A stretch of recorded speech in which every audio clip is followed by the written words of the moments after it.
Hello, Keith Keller, Melbourne, Australia, and I've got a brand new show starting today, July 2025. If you're listening to this as a replay in the future, I'm going to start this new show called Anchor Days, and I've been inspired to do one main show every week to navigate the sea of content. And I think this metaphor has quite a lot of symbolism. I'm going to create an anchor day every Wednesday, 10 a.m. Melbourne time. And join us on the show and tell us where you're calling in from, and we'll work out what time that is for you. And you can put it in your calendar. And we're going to do these every week for 12 weeks. We'll see how we go. I'll do July and August and September, and we'll see whether there's some value here. Do you feel that you're swimming in a sea of content too? I feel this every day. So I just want to anchor myself once a week to have a bit of a chat. So I'll just work you through what that's going to look like. If you do have any questions, you can always ask those in the chat. Please do that for me. I'm sending the file to YouTube and to LinkedIn just to give maximum effect there.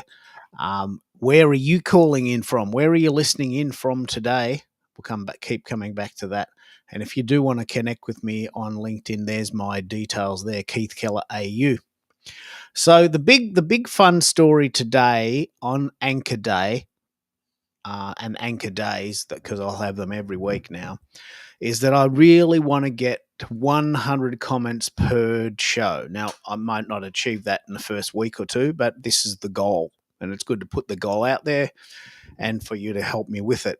So just put your comments in, and one of the comments can be, where are you calling in from? Where do you live? Where are you? What are you doing? Now, a lot of people have said to me, Keith, I can't come to your shows live. Do you have a replay? Do you have some highlights?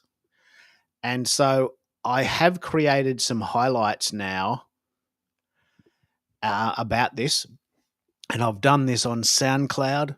Now, this is an artificially generated image. It's obvious that it's not real. It's an AI generated image. My highlight reels are AI generated using Google Notebook. I'm not hiding that. I'm not pretending that that's me. I'm just doing it as a favor for those that want to have a little bit of a teaser as to what we talked about. My shows go a long time and not everyone can come, and I totally get that. And Mike's asking a good question. How do we stay anchored? This is very, very important. Lots going on. And I'm guessing that he loves and lives in cyberspace. So do I. So I'm a dry guy. I'm a dry land guy. The idea of being at sea for days and days just scares the shit out of me, and I'm just not into it. But I want to stay on land, and mostly I want to stay at home. And so that's what I'm talking about. Please go and have a look at that series. I think you'll like it. I'm very proud of it. I've got 242 files there now. Very simple to do. We'll talk about this in a minute and how I do it. What the show itself is about is what's next, what's coming. How do we manage this sea of content that people are throwing at us all day, every day? Let's get together once a week and chat about this. So if you want to know what's coming up, I do have a loose plan for August and September, and a little bit of stuff going on in July as well. So I've got probably about 12 weeks of shows planned ahead. You can go to Where is Keith Today to find out about what that means. And what I'll do now, we don't have any scheduled guests today, but I can have indeed 6 people come up. I can have 6 people that come up. So Michael lives and loves in cyberspace, but lives in New Jersey. I get it. I'm in Melbourne, Australia. So tell us where you are in the world. I'd love to hear your thoughts. You may be listening to this as a replay and obviously not be able to comment live, but you can go and follow me on LinkedIn and tell me about what's going on there. And there's big numbers there. Like LinkedIn is just a thumping place. So what I'm going to do now, I've introduced the concept We're about 2 or 3 minutes in. I'm going to play a little bit of music while we're waiting for some of our guests and our honoured community members to join. I'll just play a little bit of lo-fi music and send the file around to people, and then get a bit of conversation going around this. Hang out, chill, send some questions to me in the chat, and I'll send you all the link to join.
Okay, so I've sent out a couple of invitations. We'll see if they sort of bear some fruit. So we're into part 2 now. I've done the intro. I've set out all the invitations, and this is a very different show. I'm not going to talk at you. This is a show about community, and I really want to find out what's next. Where are we going? Is it video? Is it audio? Is it blogging? Is it what is it?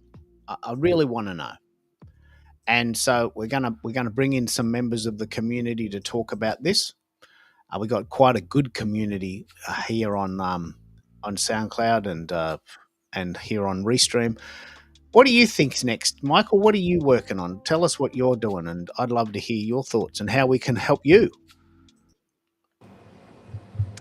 Well, I've been introduced to the world of AI songwriting. So I'm actually wow. I'm busy turning my poetry and creating songs. I had created a song for my wife and I's 11th wedding anniversary. So Using I did Sona? that Is it Sona? using Sona. Yep. Yeah. Tell us how that works for those who haven't heard of this. This is pretty interesting. Well, I did my own poetry, my own lyrics, but you can actually have Sona write both the lyrics, the music, and the vocals. So, although I could sing and lay down the vocals, I have chosen not to do that yet. So, I provide the lyrics, and then Sona provides the vocals and the instrumentals. Yeah, this is very cool. There's a couple of these sites, AI generated music. AI generated music. Now that is a topic worth discussing. Or is it? I mean, what's next? AI generated music. Now, what Michael wants to do is he wants to write his own lyrics and have the music and the singing created with AI. What I did, I can do all of those things. But what I did personally is I sent a prompt. I'm very interested to hear what you did there, Michael, because the background noise went away. I'm very interested to hear how you did that. Maybe you just muted yourself. Hello, hello, Lynn.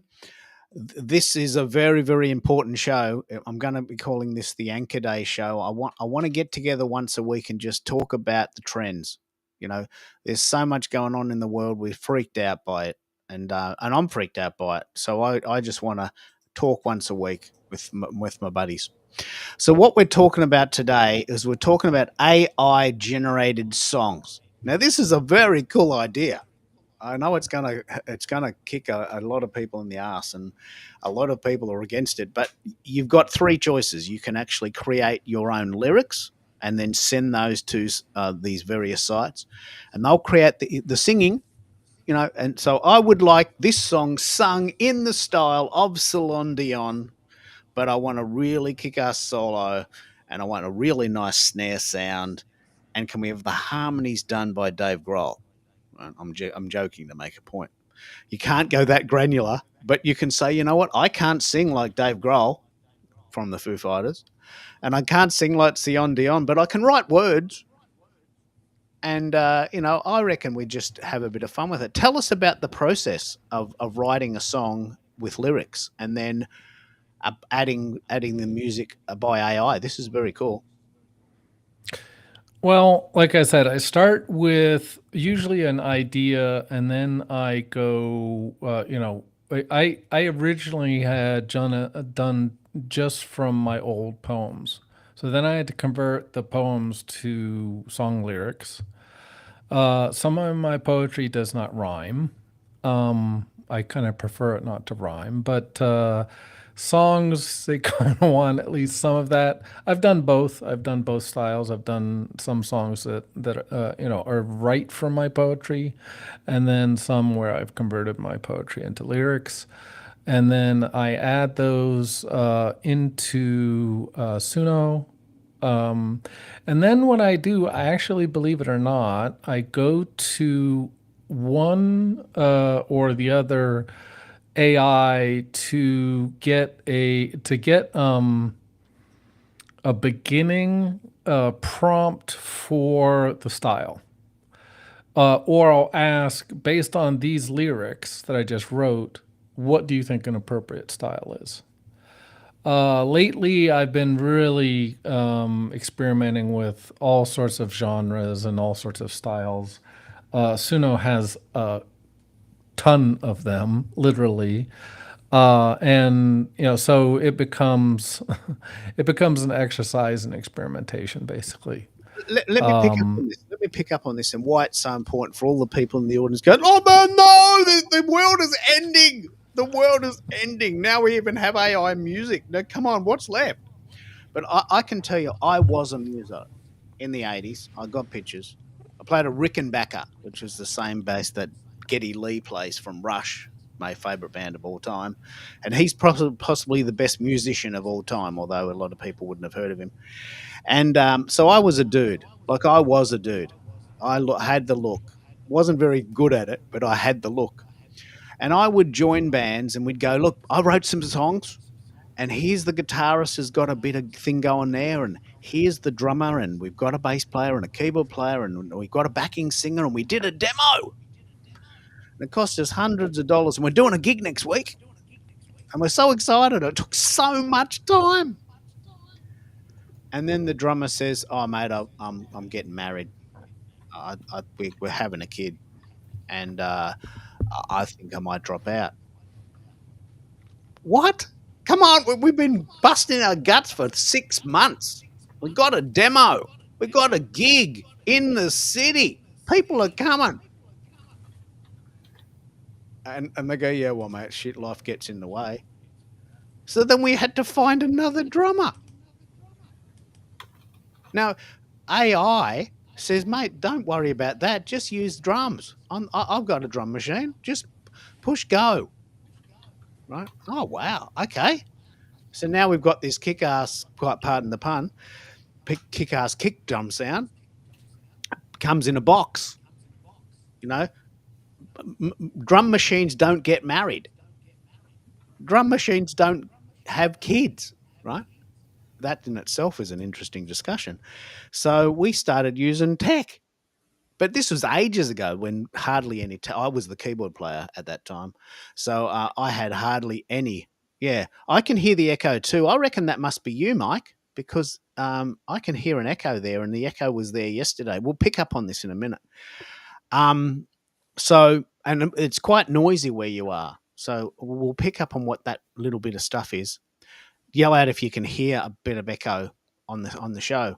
But Mike, tell us a bit more about this idea of AI generated music, because I'm pretty into it.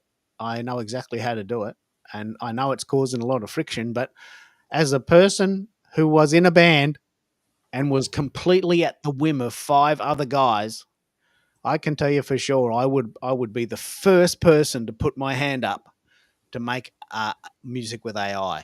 And don't shoot me, but it's so convenient. And I'm guessing it's so convenient, isn't it? You don't have to pay a producer or a recording studio, or don't have to do any of that, do you? Yeah, I mean, it basically allows me to be my own band, my own producer. And yeah, it's. I mean, I'm paying whatever the cost of a year's worth of this service is, but yeah, it allows me to be creatively uh, free.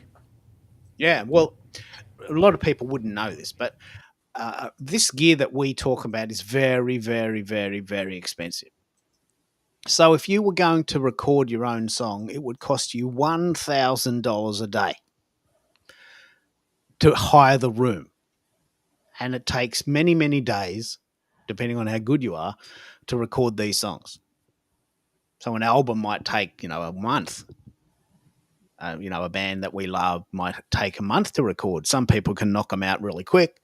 Some people take 6 months. Oh, I'm not feeling that inspired today. Let's just go and get a pizza. Mate, we're paying 100. We're paying like $1,000 a day just to have that guy sitting there.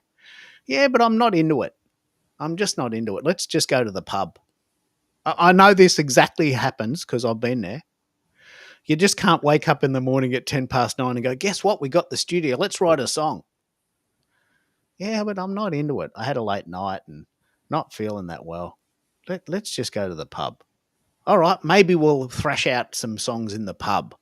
Like I was in a band. I know exactly how this feels. So imagine if you've got this bit of tech that costs like $20 a month and you go, well, there's a drum pattern. Now that's got me started. Let me just see if I can riff on some sort of rhythm.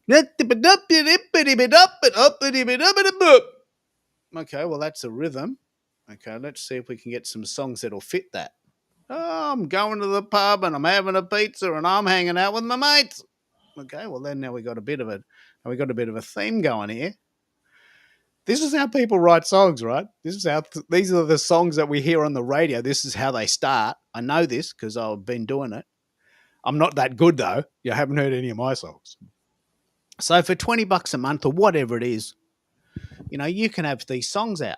Now it's unlikely you're going to have a number one song in the top 40, but not everyone wants that. So I'm guessing you're just pleased to have the songs coming out, yeah? You're thinking, Mike, there that you're just happy to have the songs coming out, and that it's a creative process, isn't it?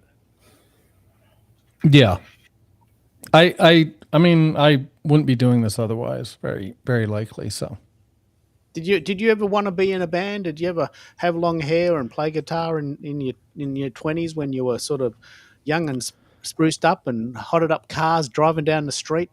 Did you ever do any of that? no, I sang in a choir both in high school and then right after high school, I sang in a very large choir. I think it was about 300 voice. Oh wow, Um, wow. and then later on, I actually I led worship in a church for I think 4 years. With instruments or just voices? Just vocals. I had backup singers and someone on instruments, Yeah, piano this and guitar. okay. Piano and guitar. I mean, because I do know that some of the modern churches have a rock band. Hey, it's Sunday and we're singing in the church now. That would be so cool. I mean, that would be Well, we so. had accompanying music on CDs, and then my significant other played piano to accompany. and that's what we did. Wow. Okay. So, Americo and Lynn, we've been rambling a bit. This is Anchor Day. This idea of we're just talking about the trends, and Mike's just brought one out right from the fore, and that is AI generated music. It's not awful. Like, is it a thing? And I'm interested in your thoughts, Lynn. Did you ever play in a band? Did you ever want to write your own songs, or did you have a bit of a creative streak? Well, I love to sing, so that's about it. I was in a choir many moons ago. Yeah. And did you ever do? Can you imagine using AI to generate music, or does that sort of feel like a bridge too far? Well, it is kind of weird, but I guess we're going to see a lot of things happen with AI in the future. Yeah. You know, It's a very good discussion to have because it's AI in an everyday scenario. And I right? can share that I was in a band. And if AI was invented in 1984, because that's when I wrote my songs, I would have had them. Like I would have used it. I would have bought everything available at the time, but it wasn't available. Right? It just wasn't available. So it's not like I could have. I couldn't. So, you know, being in a band is bloody hard because you're one person in a group of people and you're completely reliant on them to turn up to help create the stuff. I've got good mates of mine who say, okay, I'll tell you what I'm doing. I'm doing all of the instruments, I'm doing everything, and I'm just hiring a band to play live. Just do what you're told. We'll play, and you just do what you're told. Play the bits I tell you to play and go home. There's no creative freedom. If you leave, you leave. I've just got to replace you. Right? Because when you're relying on people for the creative process, if they leave, they might have written the lyrics, or the drummer might have come up with the bass line or the hook. Right? This does happen, and then suddenly you can't use the song. All right, so I'm so into this. What do you think, America? We're entering a very interesting phase where we can now put our voices in AI. We can now make music with AI. Today I saw, and I'll send this out. Our friend Flame from Singapore wrote a poem, turned it into a music video. It's unbelievable. Like it's unbelievable, and that just wasn't possible 20 years ago. And what are you thinking of this? I know, America, you want to use your own voice. You're not really that interested in AI voices, but where's this going? Do you think? My curiosity gets piqued, and I I started looking up Suno, and I started thinking, it's like, all right, can I create or embed an an opening or theme song for one of my shows, my one of my events? So now, yesterday I'm talking about being the champion of be the champion of your own voice, and now Mike kind of throws a wrench in it, and now I'm gonna go test this out and check it out. I never sang. I enjoy singing. Everyone around me prefers that I don't. That's a clear indication that I'm probably not good at it. Um, but my closest involvement to music, I played or attempted to play the saxophone. I wanted to take up an instrument, and then I fell out of love just as quick as I fell in love with the instrument, and that was maybe a semester of school to make that decision. That okay, in any musical instrument probably not going to be my jam. So the next closest thing I spent I was I was behind the scenes. I was a stage tech and hung around with muses, carrying their equipment, setting up their stage, and then just stuck around for the after parties. Yeah. No, that's good. Like we all need pieces of the puzzle. I'm a creator. I'm not a consumer. I do listen to music, but I'm listening to music from the point of view of, I think I could do that. How did he do that? What are they doing there? Geez, that's an interesting harmony. Let me try that. I listen to consume, but I actually am a creator, right? So I have a very different view of the world. I'm not a I'm not a couch potato watching things passively. It's never been my style. I'm the one trying things. Right? There's another one I can't even remember. It was years ago that I tried it, but there's another one. I created songs like 2 years ago using AI, and I want to be that guy. So, but this is very important. In order to have creators, you've got to have consumers, because there's no point in me sitting around in my house making songs if no one's listening to them. What's the point of that? I mean, maybe there is a point. I don't know. But if you do it for your own benefit, but why are you doing it? People have got to listen to it or want to listen to it. So I don't even know if there's a market for this yet, but it's a very interesting discussion. It's such an interesting discussion. So tell us where you might take this, Mike. I'm really interested now. Where might you take it?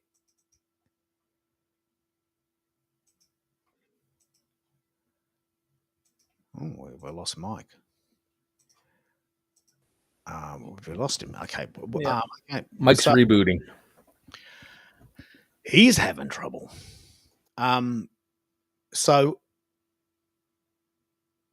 hello, Louise from New Zealand. Hey, that's very, very cool. You might not be in New Zealand at the moment. I know you'll love doing a lot of traveling.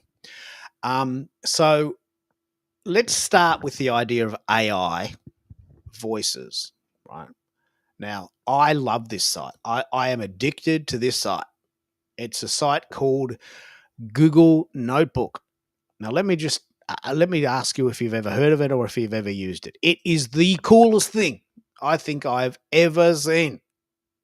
Right now, of course, it's very, very, very controversial, but I love it. Now, what are your thoughts on this, Americo? The idea that I type in a bit of guff as a Word document and it spits out an audio with some guy talking. What do you think of that? Well, I've dabbled and I've tried it out. The concept is just absolute genius. It compresses a 1 hour show into a 5 minute conversation. So the concept is great, and I'm sure they're not done with it yet.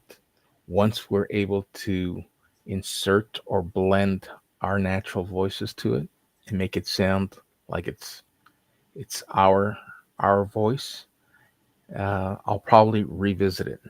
I like it. I just don't have a place for it right now.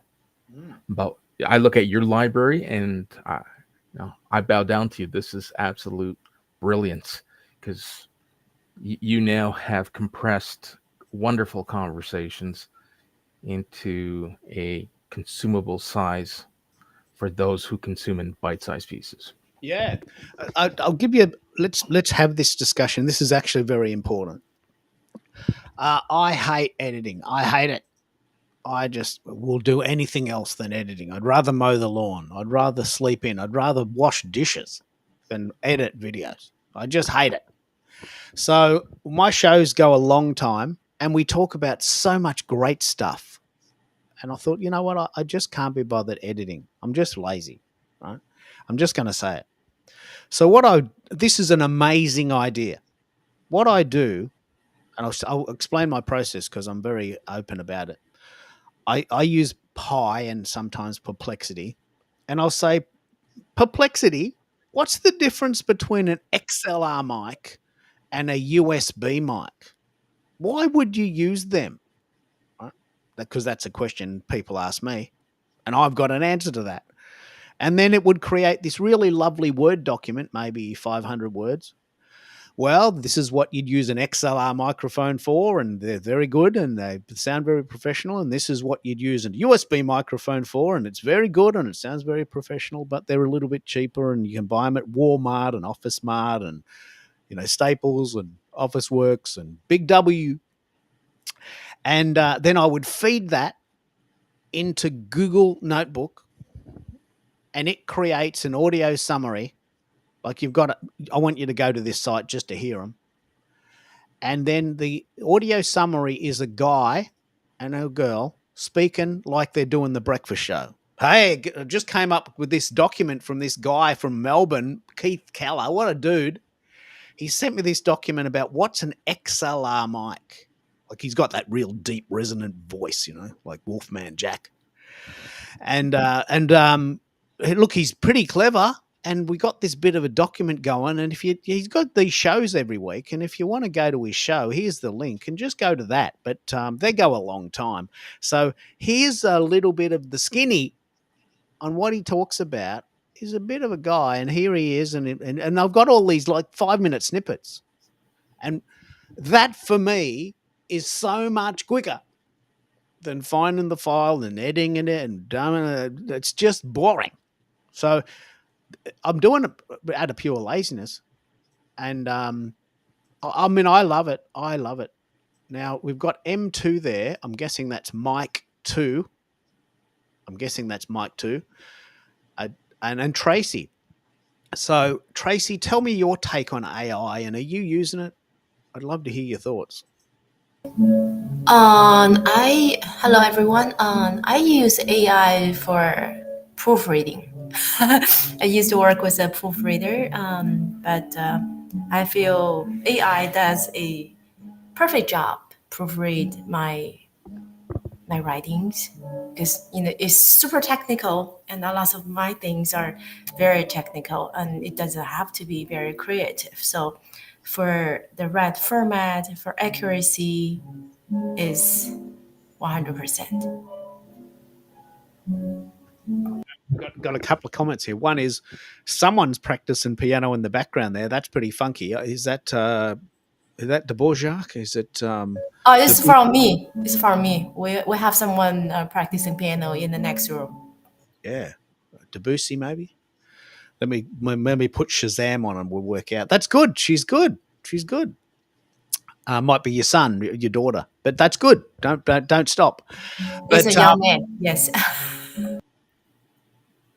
So what site are you using to do your proofreading? This is a very good analogy. A very, very, very good. I use Google Gemini. Gemini. Okay. And do you find it's very accurate? Gemini is very robotic.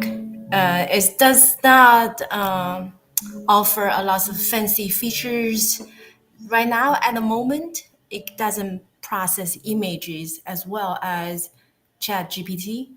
I compare side by side. When I ask Gemini to generate an image, it looks awful. You actually had a person with 3 legs. ChatGPT does much better job for that, being a little bit more on the creative side, compiling all those artwork pieces, the database. I guess is a little bit more versatile. But for what I need, technical writing accuracy, Gemini is a good fit. And Gemini also does not record a previous conversation. So if I want to discuss something further, I have to restart a thread. It doesn't carry over, which I like. I feel it's more secure this way. Thank you. More secure. Look, this is actually really interesting. How would that say compare with Perplexity? Have you tried Perplexity for this? I know the site, but I have never tried it before. Yeah. Okay. Now, I really want to have this discussion with everyone. What are we doing? How are people going with their AI divisions? Do you use AI in any format, Lynn? I'd love to hear your thoughts. Have you got any thoughts about AI? How would you use it? Oh, I think I use it all the time because I love it. I mean, ChatGPT, that is. Like just recently, I was looking at, I'm thinking about maybe applying for citizenship in Italy because my family is, Italian, and so I thought, well, let me see what all is involved. In ChatGPT, I ask, and it just gives me all the steps. It's just a great tool to use for things like that. I can use it for my work. I mean, just anything. It's the greatest thing ever as far as It is you know. it's a miracle, isn't it? Mhm. It is. It really is.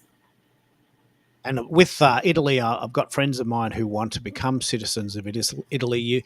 Because you love travel, you can stay there longer, right? Is that the Right. inspiration? Is that the inspiration? You don't have to leave; Yeah. you can stay. Well, and maybe buy a house, just to uh, have kind of a, place to visit. And I don't know if I want to uh, retire there yet. I mean, I have to, I have to consider my husband, and he's not real keen on the idea. So this is just me, just for me trying to kind of do a little bit of the legwork and maybe get him, interested a little bit. We'll see. Picking up on our Japan trip, we actually have a big show coming up about the joy of travel, and we were in Seoul, Korea, South Korea, and this person who was still working said, "Oh, look, my husband's not really into travel. I got him on. We're doing a cruise, and I got him to come on the plane, but he's not into it. And I'm really disappointed because I'm really into it, but I got to work, and he's finished working because he's retired, but he's not into traveling, and so he's got all the time, but he doesn't want to do it. I want to do it, but I don't have the time. So there's two of us in a relationship, of course, and you got to factor that in.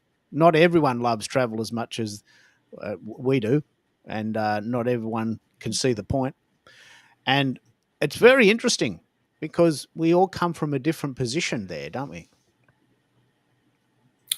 For sure. And you'll see that many times. And well, I see it in my clients. There's always one who's a little bit less gung ho about taking this trip, across the sea. And you just, I mean, it's just the way it is. But my goal is to try to change their minds, maybe show them some Yeah. things they might enjoy about travel, and why it's so important and what it brings to your life. Yeah. It's life changing. It It is truly life changing. is. It Mhm. completely changes your view of the world, doesn't it? Like Does. It this is does. something you may not know, and if you're listening, Louise, you can jump in on this. It's actually illegal to walk and eat at the same time in Japan. The police will be called. True story. It's I actually heard illegal. this. Well, maybe not illegal. Technically, you're not going to go to jail, but you're going to get told off. So in Japan, there are so many people, 14 million people in Tokyo, that they have a rule that if you eat, you have to sit down. And if you get caught eating and walking, you get talked to, someone will come over to you. And they'll tap you on the shoulder and say, "Look, that's not really a done thing here. You probably don't know this, but can you just sit down when you're eating because it's rude." Right? And there's big announcements. Like we were in this shopping center, and this speaker came over and said, "Please be aware that in Japan it is considered rude to eat and walk at the same time. Police have been notified." and, and we're thinking, "Oh, geez, I've just got an ice cream. Come on! I mean, it cost me $1. I wanted to try a matcha ice cream. What am I going to go to jail for eating ice cream when I'm walking?" I jokingly say that I can't chew gum and walk at the same time because my coordination is so poor. But in Japan, I cannot chew gum and walk at the same time. It's considered rude. Right. So now this is fascinating, and it makes you realize this is the best thing about traveling, coming home. Oh, I'm home. I can do what I want. Close the door. I don't have to hang out with people anymore. This is why I started Anchor Day. This idea that, let's just settle. I'm home now. I know everyone gets this. Maybe people get it in different ways, but I have a very strong sense of home and a very strong sense of out there. Oh no, what's going on? What are we doing? When can I go home? Can we go home now? Are we there yet? And everyone's different. Some people love hanging out. You have these people called digital nomads, they just live to travel. They just live to travel. They're in a different town every day. Where are you now? Look, I don't even know. I got on the train last night and they took me somewhere. Where am I? Where am I now? Let me just put my head out the window. Lucerne. Have you heard of that? Yeah, it's in Switzerland. Yep, that's it. I'm there now. Well, how long you been there? I got there half an hour ago. I'm still in customs. Okay, well, have fun. That's not me. I don't mind traveling a bit, but I love being home. I love it. Anyway, I'll send you a link, Louise. I'd love to hear your thoughts about Japan. We just got back. And Marcia, I'd love to hear your thoughts. Big game of cricket on Saturday. Australia versus the West Indies. Australia's 1-0. You've got two more you can probably beat us, but we're 1-0 in the series, and that starts on Saturday. So I'll send you the links to this. But what I'm talking about here is what I call Anchor Day, and I'm very interested in this idea. I find, and I would love to know your thoughts on this. I find that there is so much information. There is so much information going on that I get a bit overwhelmed. Right. So I've decided I'm going to do one show a week and I'm going to chat about what's coming up. We're going to talk about the trends as a community, right? As a community. And not everyone can do that. So I've got a couple of shows planned and we'll talk about that a bit later. But let's bring a few more people in. You've solved your mic problems. Mike? What do you think? Have you solved tell your me. All right. Well, we can hear you very clearly, but I can't hear that echo. So what do you think that was? I don't know. I rebooted. Yeah. Okay. So you probably love travel a bit more than me, and you probably with Lynn here. Have you done a cruise? Do you love traveling, or is it something you do with your wife? Keep the peace? I love cruising, and I love traveling. So I've probably flown more than I've cruised, but I enjoyed cruising. And so what I would probably recommend doing is using the cruise to find out where you want to go and return. Like we went to the Caribbean. So there's places I would go, maybe flying versus a ship. The other thing I want to do is they have boats that go down various rivers in Europe. So I would like to take some of those boats, and then you jump off, and go to various cities in those, in those countries that the boat goes through. So, but I think you were just saying, and maybe Lynn was saying, I really enjoy travel because it opens your mind up to various cultures, various ways of thinking. I've had a chance to go to Uganda, which was very eye-opening, and I came away with a tremendous sense of gratitude. I've been to your home city of Melbourne, and then I went to Sydney. I've been to the UK. I've been to France. Been to Spain. Been to Portugal. Been to Italy. And there's a few other places. Oh, and then of course I've traveled to like Mexico, both on the West Coast in Baja and on the East Coast in the Gulf, various places, and then I've been to Hawaii, which is still in the U.S., but it feels like a different country. And yeah, I enjoy being exposed to all these various cultures. So yes, cool. I enjoy travel very much. And tell me about cruising. I've had a chat to my wife. She's not into it. She's just not into cruising, so that's not on the agenda. But I'd love to hear why people love it. I'd love to hear because I don't get it. I don't understand it. The idea of being on the water for 3 days to get somewhere is just beyond my comprehension. Why don't you just fly there and go there for 3 days? It's a party boat. You get an alcoholic beverage, you go to a pool or a jacuzzi, and then you eat. So you basically eat and spend time in the sun while you're at sea. And depending on the ship, there's other things to do. I've gone on the more adult ones. There are ones, and I think Lynn talked about this yesterday. There are ones that you can do, various sort of adolescent type things like slides and all sorts of other activities. I tend to do the adult ones.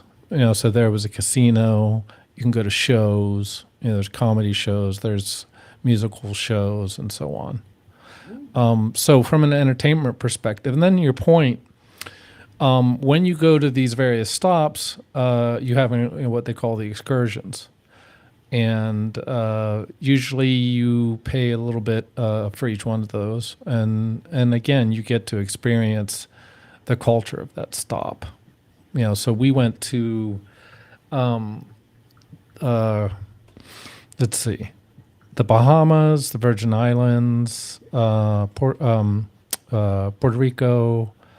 I feel like I'm missing another stop, but and that gave me a sense of, kind of what I would absolutely. Well, I've actually been back to Puerto Rico for a wedding, so we did that. We flew into Puerto Rico, and so oh, and I've been to Aruba. I forgot about that. That we flew into.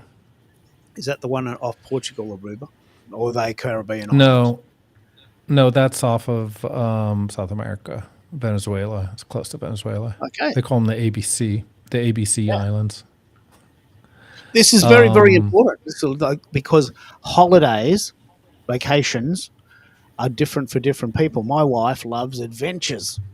We went to Japan for like a month, and we're away from everything, right? That's just what she wants to do.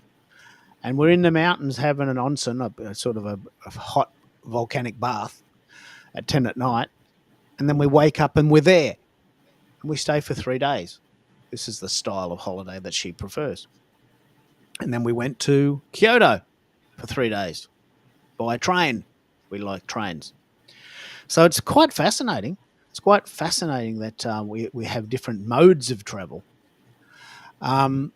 What type of travel do you like, Americo?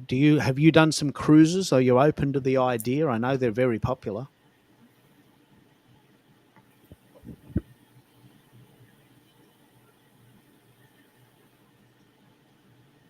No luck there.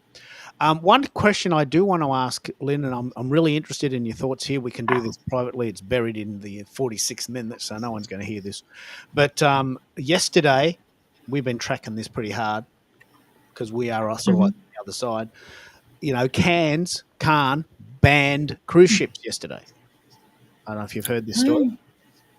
So, well, it's kind of been coming because a lot of people are kind of getting tired of the cruise ships coming into these port cities, and they're getting a little tired of it. So we knew it was coming, So to give you some context, some cities now and when we were in Spain, we witnessed this. Tourists go home. Hang on, we're just nice people. What are you doing? Yeah, but there's too many of you.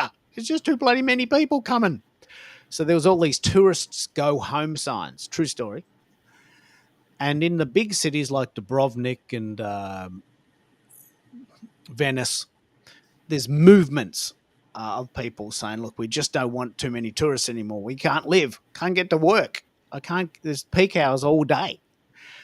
So what they've done in Cannes today or yesterday is that they've banned cruise ships that have more than 1,000 people, right? Which probably means everything, because I Googled this. I thought, surely there's not more than 1,000 people on a boat. Come on. Surely 1,000 people is enough. But I realized that some of the big ones have 6,000 people. Hey, that's yes, like a little city. it is. Yeah. I can't get my head around it. So do you think that the smaller cruise lines will start being a little bit more nimble, or do you think that they'll just stop going to these major places and they'll just sort of chop those out of the itineraries? Well, the thing with travel is it's ever changing. And right now, there's kind of I just think with everything that's going on in the world, you've kind of got a slight pullback on traveling out of the States right now.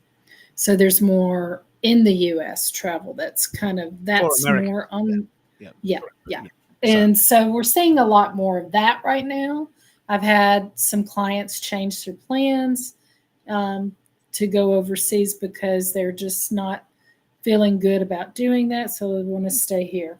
well, That's I can tell fine. you for sure. And I can tell you for sure. We're never ever traveling to a Middle Eastern airport ever again. I've been to Doha. I know what it is. I've flown Qatar. They're quite good. Never doing that again because I don't want to be bombed on the way home. I don't want the plane to be shot down because we're in the way of a missile, right? right. So I'm going on I'm going on holidays. I don't want to be shot down as an innocent bystander on the way home. So I'd imagine that there's a lot of fear around flying at the moment. There would Oh be. yeah, Yeah, yeah, so of course. a lot. So luckily we got home. We flew via Seoul to Hong Kong to Melbourne. Luckily we got home okay. But there's a lot of people that won't fly to the Middle East anymore, and a lot of people that are sort of doing little road trips or local trips. And I'm guessing that's. Do you have local trips within the US? Can a US citizen do cruises inside the US around the coast? Do you still do those? Yeah, yeah, of course. Because one of the Great Lakes, that's a new popular. It's gained a lot of interest here lately. So yeah, taking a, a, a cruise on the Great Lakes, or even um, the Mississippi River. So Ah, that yeah, in yeah, yeah, Yeah, yeah. Viking does a great, Mississippi River cruise, and Viking's very high end, very yeah. luxury, So there's a lot for that. But for people that are worried about traveling overseas to Europe, really, I mean, I've got clients there now. It's okay. So if you were don't put off that trip to Switzerland or to Italy because you're worried about flying there. It's okay. It Just go really via Singapore. you know Go via and Singapore. They have an airport. They yeah, have an airport. One of the reasons a lot of people don't know this, they don't understand this, is that, we are so far away. It takes us 6 hours to get out of Australia. yeah, Like you Australia are. is Yeah. so big, we could fly from Melbourne to Cairns. It would take 6 hours to get out of Australia. That's how big it is. So it takes 16 hours to get to LA. It's a long, long trip. 16 hours in a plane. I mean, it's not pleasant. Mm-mm. So what we do is we break the trip and we have this little thing where we stay in airport hotels. So probably when we go to Europe next year, we'll fly to Singapore and stay overnight because that trip's 8 hours. But you're only halfway. You haven't even got there yet. You got another 16 hours. Another 16 hours from Singapore to Amsterdam. 16 Mm. hours, and that's part two. Right? We've already been on the plane 8 hours. It's Wow. so far away. By the time we leave our house and get to our destination, about 36 hours have passed, and we feel dead. Like we're right down to 1%, like a battery, a I phone. bet. We are absolutely at zero. Takes us a couple of days to recover. So you got to be really into this to do it, because the first couple of days it's not a holiday; it's a chore. It's It's a school excursion you're forced to do because your parents want you to go to Italy for the day. I mean, Yeah, it's I not wasn't. easy flying. I don't know if anyone loves flying, but it's a bit. it's a bit hard. So, Mike, you're thinking you wouldn't mind going to the Holy Land one day. Is that your heritage? Do you have a bit of a leaning towards that? You don't have to say too much, but you got an interest in that area? I can either confirm or deny what my heritage is, but yes, I do have interest in going to Yeah. Israel at some point. I don't think I would choose to do that at the Yeah. moment, however. Because it's a fantastic, interesting place. But you find yourself drawn to it. yeah, there's a lot of obvious biblical sites that I would want to see. I'm also, to be honest, I'm interested in the interaction between the various cultures in Jerusalem, for instance. Oh wow, you But want to see that? yeah, I mean, there was peace in the Middle East. Obviously, there's been a lot of unrest also, but the Muslims, the Christians, and the Jews were living relatively peacefully for some amount of time in past history. And I'm also very interested in just seeing those holy sites, including the mosque on the Temple Mount and so on. Yeah, I've wanted to go for a period of time. I'd probably do that one key tour. Don't know if I necessarily or I didn't mention this, but when we've gone to some countries, I have friends that happen to live there, and I've been able to visit. Like in Paris, I had friends in Paris, and actually outside of Paris. So in some of the countries that I've gone to, in England as well, in the UK, and so they kind of take you in hand and show you around a little bit. I had a friend in Australia, in Melbourne, and we actually up to Sydney, and I got to enjoy. So, but I did want to say, I wanted to echo, getting to Melbourne was 15 hours from LA. Bloody long way. Yeah, and I think maybe you have, I can't remember if we had a headwind or tailwind, but I think we probably had a headwind maybe on the way back, because to your point, I think it takes longer to get to LA than it takes to get to Melbourne. But anyway, that was, I think, I had an all-in. When we went to Uganda, the trip, not just one leg, was 21 hours.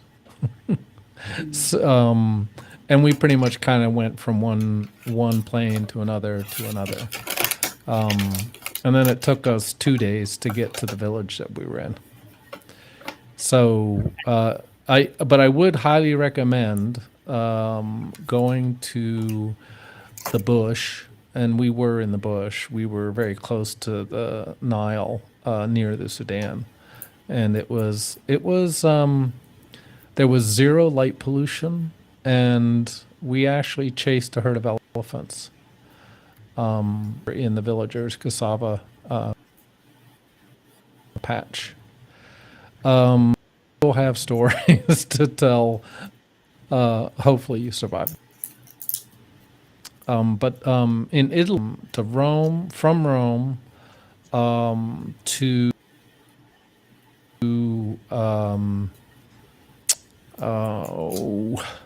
it's where the Doma is, and it's escaping me at the moment. And then we went to, oh my goodness, I'm forgetting the cities, but we and I'm forgetting the middle city, but beautiful.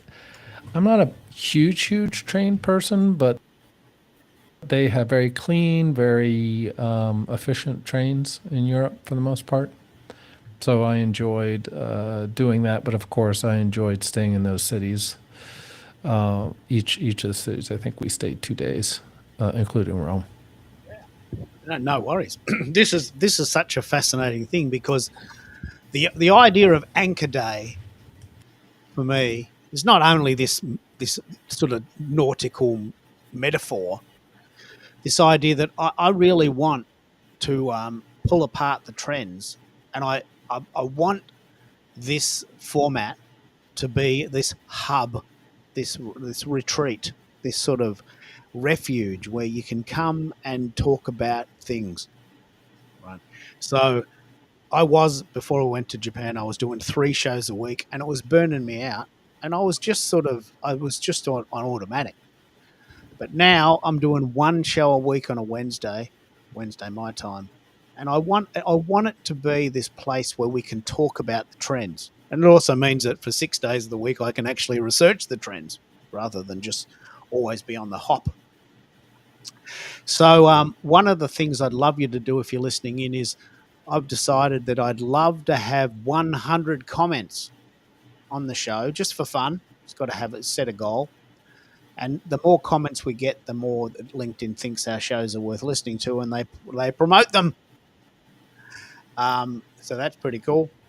And so please make some comments. The one way to do that is to tell us where you're living, where you're calling in from, where you plan to go, because LinkedIn has 1 billion users. Very, very cool. Mike, we had this chat about picking up on the echo problem that we had. Are you using the P4 or are you using the Vocaster for now? You might be having trouble there. Oh, we got. I'm Whatever trying to you find use, the is very, very, no, very noisy. This is odd. That's the echo, isn't it? The Very echo's subtle, back? but Okay. whatever you got there's very. What are you using? It's very noisy. This Have is you got the a pod fan on? mic. Have you Nope. got a fan on? No fan, no AC, no nothing. I have no background noise. Okay, it might not be So you. this is being generated from someone else. Yeah, okay. That's very interesting. Very subtle. I mean, I've got headphones on, so it's bothering me a bit, but let's see if we can pick that up. America, what are you using? Have you got your JBL headphones? I know that's a pretty clean signal. Yeah, I'm using the JBL headphones. Yeah, so I don't think the echo's coming from you. What are you using, Lynn? Are you calling in on your laptop or your phone? Or you got a fan on, or you got something going on in the background? The laptop and dun dun dun. Maybe it's me. No, just kidding. I don't know. Mine could be. I don't hear an echo in my ear. Do you It's still not. hear it? No, the echo is very minor, but this is a very interesting. I often use this graphic, and this is not really super important. This is quite a sort of a third world problem, if you want to call it that. When you talk on your laptop, you sound far away. You sound like you're talking in a tunnel. Now, this is not a major concern because most people can't hear this. But if we're going to get you doing shows and you want to come across as a sort of a professional, maybe it's time to upgrade. So I want to demonstrate something that's very, very keen, a very good example of this. It's what we call the proximity effect. Now, I'll just find a graphic for this. So I've got a nice little mic, and it cost me $100, and it's pretty funky, right? But that only sounds good because I'm near it. As soon as I move away from the mic, I'm about 10 centimeters away from the mic. This is what you sound like to us. You sound like you're far away. You sound like you're far away. No, depending on how good your laptop is and how far away you are from it, it depends on how that effect is accentuated. So it's very minor. But my gut feeling is that sort of bit of background noise. It's either a noisy fridge or it might even be me. Don't know, but there's this little bit of a hum going on in the background. And the reason why that's important, it's not actually that important to me, but why it's important is that I want the people that listen to my show, who then subsequently do their own shows, I want them to sound great, because I can't listen to shows from people who are doing podcasts on their laptop. I can't. I just can't. I just can't listen to it. I just tune out. It's like a friend of mine gave me this really cool movie on DVD. Remember them? And it was very pixelated because she got it in this sort of like mini mart in India. And she goes, "It's such a good movie, Keith. It's so good." And I put it on my television, and it was all pixelated. And I said to Carol, can you watch this? She goes, "It's bloody hard, isn't it?" And I mean, probably good story, but bloody hard. It looks so bad. So we couldn't watch it. And we gave her the DVD back, and we said, "Look, I don't know what it's about." But we couldn't watch it. The quality was so bad that it affected our enjoyment. I couldn't get into the story because I couldn't see. Right? It was so pixelated. And so my place in the world, in a way, a bit fussy, is to sort of get everyone up to a level, so that when you're doing these shows, you stand out, right? Because there's something like 5 million podcasts now. This is a true story. I'll Google this right now, but there's something like 5 million podcast guests or 5 million podcast hosts. There's something like 70 million podcast episodes to choose from. Again, it's about Anchor Day, isn't it? It's this overwhelming choice that we have to compete. And if the sound's bad or the video's bad or there's a noise in the background, you've lost me. Am I exaggerating to make a point? I'll carry this over. I want to do this research. Am I exaggerating, America? Am I exaggerating to make a point? Do we need to have good quality if we're going to hold the attention of the audience? I wouldn't say you're exaggerating. You're simply educating, and it's important for those who appreciate and value your opinion to hear you being perfectly frank and transparent. And that's what you're expressing. You're being transparent, and for some of us who just are oblivious, simply because this isn't our area of mastery or skill, we believe strongly in your opinion and your thought leadership when it comes to sound quality. So you're not exaggerating. You are just being truthful and transparent, Yeah. and I appreciate that. I'm going into Pi.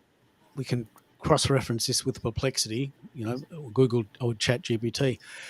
At this time in history, there are 2.2 million podcast concepts to choose from. 2.2 million podcast ideas that you can listen to right now, today. And each of those episodes probably have 10 episodes. Each of those shows probably have 10 episodes. The average is 7. But because there's a thing called Podfade, this is a very, very good concept to talk about. So there are 2.2 million podcast ideas at this second in time. So if you Googled cricket in the West Indies, podcast thereof, there'd be someone who's done a podcast about the latest game between Australia and the West Indies, and how many they scored in the first. There'd be a podcast about that. Now, that might not be very interesting to you, but if you're into cricket and you missed the game, you might want to listen to that. So if there's a podcast about every conceivable thing, right?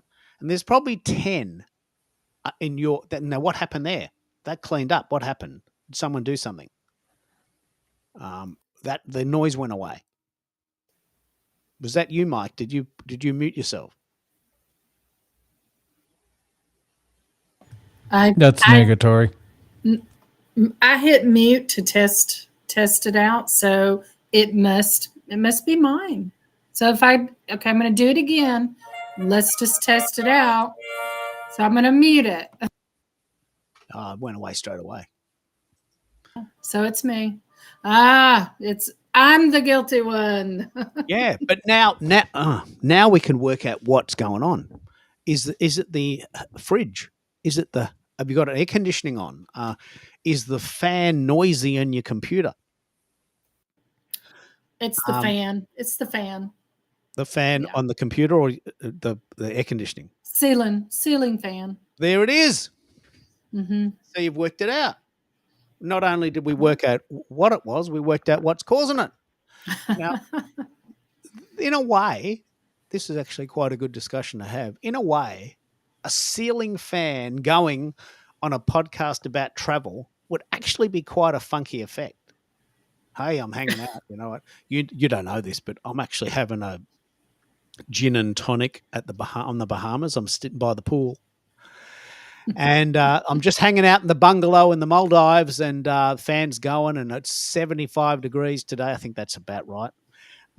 25 Celsius today, and we're having a bit of fun. And this ceiling fan proves that I'm on holidays. Like, so you could use it to your advantage. But I've had people calling in from cafes. This happens all the time. People calling in from cafes and they go, "Look, mate, I'm just on the run, and I thought I'd just call in." Well, that is bloody good. But so I can hear the coffee machine. And I can hear someone singing over in the corner, and I can hear someone eating their pizza, and two girls are arguing in the corner, and I'm having a bit of trouble hearing you. And I've had people calling in from the airport, and even Mike and I have had this discussion, mate. The television's on. No, it's not, is it? I can't hear that. It's on. I didn't even notice it. I blocked it out. So if you're going to run a podcast, or more importantly, be a guest on a podcast, which is a part of the story I tell, then I want you to go up a notch. And I want to share this story. Today, a guy who I don't really know said, "Mate, can I come on your show and be sort of like an assistant?" Yeah, well, okay. I don't really want to commit to having staff yet, but you can certainly come on the show. What gear you got? It's a show about tech. Oh, I just use my laptop.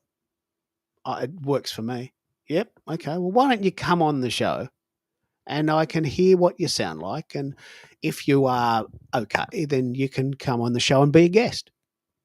Yeah, but I want to be your assistant. I want to do that. I want to be in. I'm into it. Yeah. Well, okay. We haven't even met yet. I don't even know if I like you. I don't even know we're going to be working together. So, you got to take it up a notch. So if this guy who wants to work on my show sounds terrible on a show that's about sound, well, that would be against my brand, wouldn't it? So as you go up the notch to get on the various shows that are around, you'll have this discussion with people. Mate, what are you using? Ooh, can you turn that fan off? There's someone playing piano in the background. Can you go into another room, please? I think we can hear the ceiling fan. I'm exaggerating to make a point, but my gut feeling is I'm not exaggerating, because I've had chats with friends who said, "Mate, it's my show." I mean, we have standards. And if people just call in at the airport, well, that's not fair to me. It's not fair. It's not fair. Am I exaggerating to make a point, America, or do you think this is fair if you want to do other shows, or we want to have your show? Do you think do we think we should set minimum standards? If you're going to set minimum standards, it's always best to be transparent upfront. And to your point, someone reached out to you, they want to be part of your brand, so they got to conform to your standards, and that's not much to ask for. Yeah. So kudos to you. And you know what? As I inch ever so closely in the direction that I'm heading, I start to tighten up and set some standards of my own. It's like, if you want to come on my show, I'm flexible in terms, some shows I'm flexible in terms of time, so that from an availability perspective, you want to respect the guests. But at the same time, you also want to, from lessons learned, you want to advise your guests, hey, here's something that we've encountered in the past. So make sure your windows are closed, you're in a quiet room, and you start to formulate standards based on your key learnings from previous shows. Yeah, and I'm interested in two things. One is, can anyone tell? But more importantly, is this a bit fussy? Because if, let's say this is true, I'll Google this really, really, really diligently. But let's say there are 2 million podcasts to choose from, and there's 3 podcasts about cruising the Caribbean on right now, and one's really good, one's very terrible, one's okay. Right? Now, is that enough? Is it the guest? Is it the host? Is it the content that makes you listen? Or is it the style? Some people might say it's a bit of everything. But if it sounds really bad, like the pixelated movie, if it's I think, well, okay, I've got minimum standards. I've got to be able to see the film and understand what's going on. That's the minimum. It doesn't have to be HD. It doesn't have to be 4K. But I have to have a minimum standard. And so nothing's bad happened today, but I've had friends call in and they're distorted and they just say, oh, well, mate, shit happens. I've got a bad signal. Well, that's not fair. That's not fair on the listeners. You don't care because you haven't got headphones on, but I've got headphones on and people can hear this and it's not fair on them. It's not fair on your audience. And they'd probably just don't tell you. They just tune out. Well, let's touch on that. The whole audience piece. Yesterday we touched on reach versus depth, and it's one thing to consider yourself a YouTuber and just go live and just have people jump in and in a live chat, and no one's really conversing. Everything's a chat. But let's say there are some of us, of those 2 million, who consider ourselves podcasters, who probably have Spotify creator accounts, Apple accounts, and it's important that you upload good sound quality to those platforms because those who are consuming that content on those platforms expect it. Especially if they listen to a lot. This is actually a very good example, especially if they listen to a lot of podcasts. So if you're regularly listening to many different ones, of course you're going to compare them because you're listening to the one on your speakers, your JBL Bluetooth speaker, and one podcast comes on and you go, oh, geez, that was good. And then another one comes on and go, oh, what happened there? That's okay. I'll see. I'll wear this.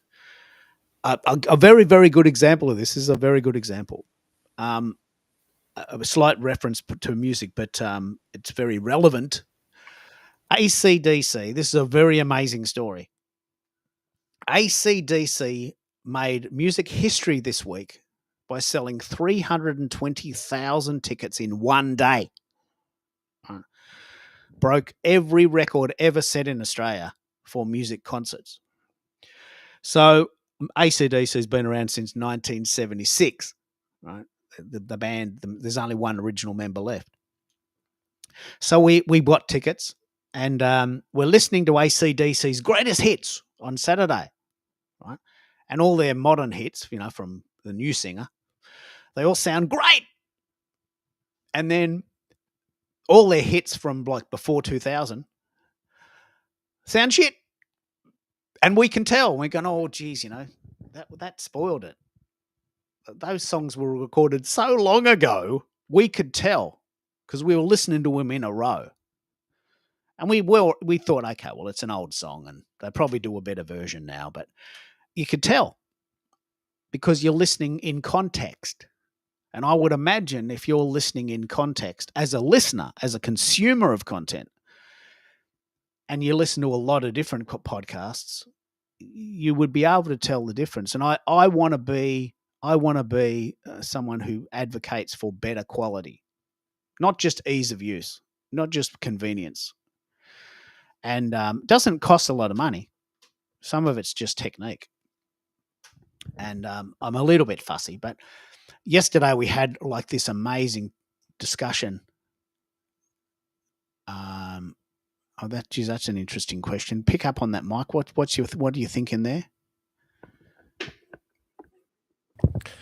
Well, like I'm on a number. I'm guesting on a number of podcasts, and they're live. They're live, mostly LinkedIn Live.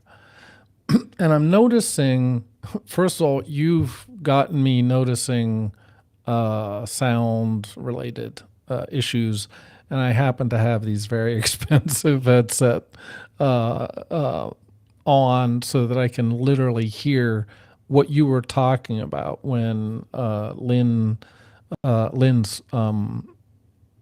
was coming through. I had to listen pretty hard to hear it. So I don't know if your if your earphones are turned up or just more sensitive than mine for that frequency. But um, what I'm noticing, or what I was thinking of live versus in studio, right? So when you're in studio, you're in control of, and then I'm going to distinguish between in studio live and in studio edited. Why? Because then I can clean up the show, right? So there, the host is in complete control of the sound. You know, they own the equipment, and then they own the editing and the cleaning up of that sound. And by the way, there are AI related tools to do that for you too. So now you can speed that whole process up. But where I was going with this, I was just curious because I'm trying to think back, like Joe Rogan, obviously, and he started out in studio. Lex Fridman in studio. So a lot of the podcasters that I listen to are in studio. So I was just wondering because it seems like you're at mercy with, for instance, internet access. We were on yesterday. I think it was someone here that was maybe not. Anyway, there was a show that I was on that was clipping, and I'm like, is that me or is that him? Meaning, is that something I'm hearing or is that actually on his end? And I think the internet, and particularly in maybe third world countries, or if you're remote somewhere in your country and don't have great internet access, you may have lose signal or whatever and just get messy voice. So I'm just curious because, like I said, most of the big podcasts I listen to are all in studio. Yeah, let's pick up on this. I know quite a lot about this, and I really want to pick up on this. Hello, Margaret. Hello, Marcia. Hello, Louise. Jump in if you want to speak about this. I have had friends of mine say, you know what, I record everything in the studio, and the guests have to come to me. Okay. So I live in Melbourne, she said, and my guests have to come to Melbourne to be on my show. Well, that's a good idea if they live in Melbourne or they're coming to Melbourne. But what about all those people that don't live in Melbourne and have never been to Melbourne and have no intentions of coming to Melbourne? What, are you just not going to interview them? Well, I just wait for them, and if not, will they miss out? They miss out. They miss out. You miss out. I mean, all these people that are calling in from all over the world who've got so much knowledge, they miss out on being on your show because they're not living where you live. It's a bit stupid. Anyway, that's her model. Now, the thing you may not know, this is a very, very key point because I've been doing a lot of research. Everyone on the internet seems to have all this funky equipment. They don't own it. They pay to hire a studio who has it. So you see this person sitting on a couch with a Rode pod mic and a nice boom arm, and they're sitting there in a lounge chair and they look $1 million. And someone is interviewing them on a couch with a Rode mic. And they've hired that room probably for $100 an hour. I don't know. But they don't own it. Because I've asked them, well, what are you using? I have no idea, Keith. I just turn up. I don't even know. I don't even push any of the buttons. I just sit down in the chair and talk. And they record it and they send it to me. Oh, man, that's such a good deal. No wonder you sound so good. You got someone in the background working at it for you, right? That's a gig. I mean, that'll cost you at least $100 an hour. Much more, probably. and there's an industry for this.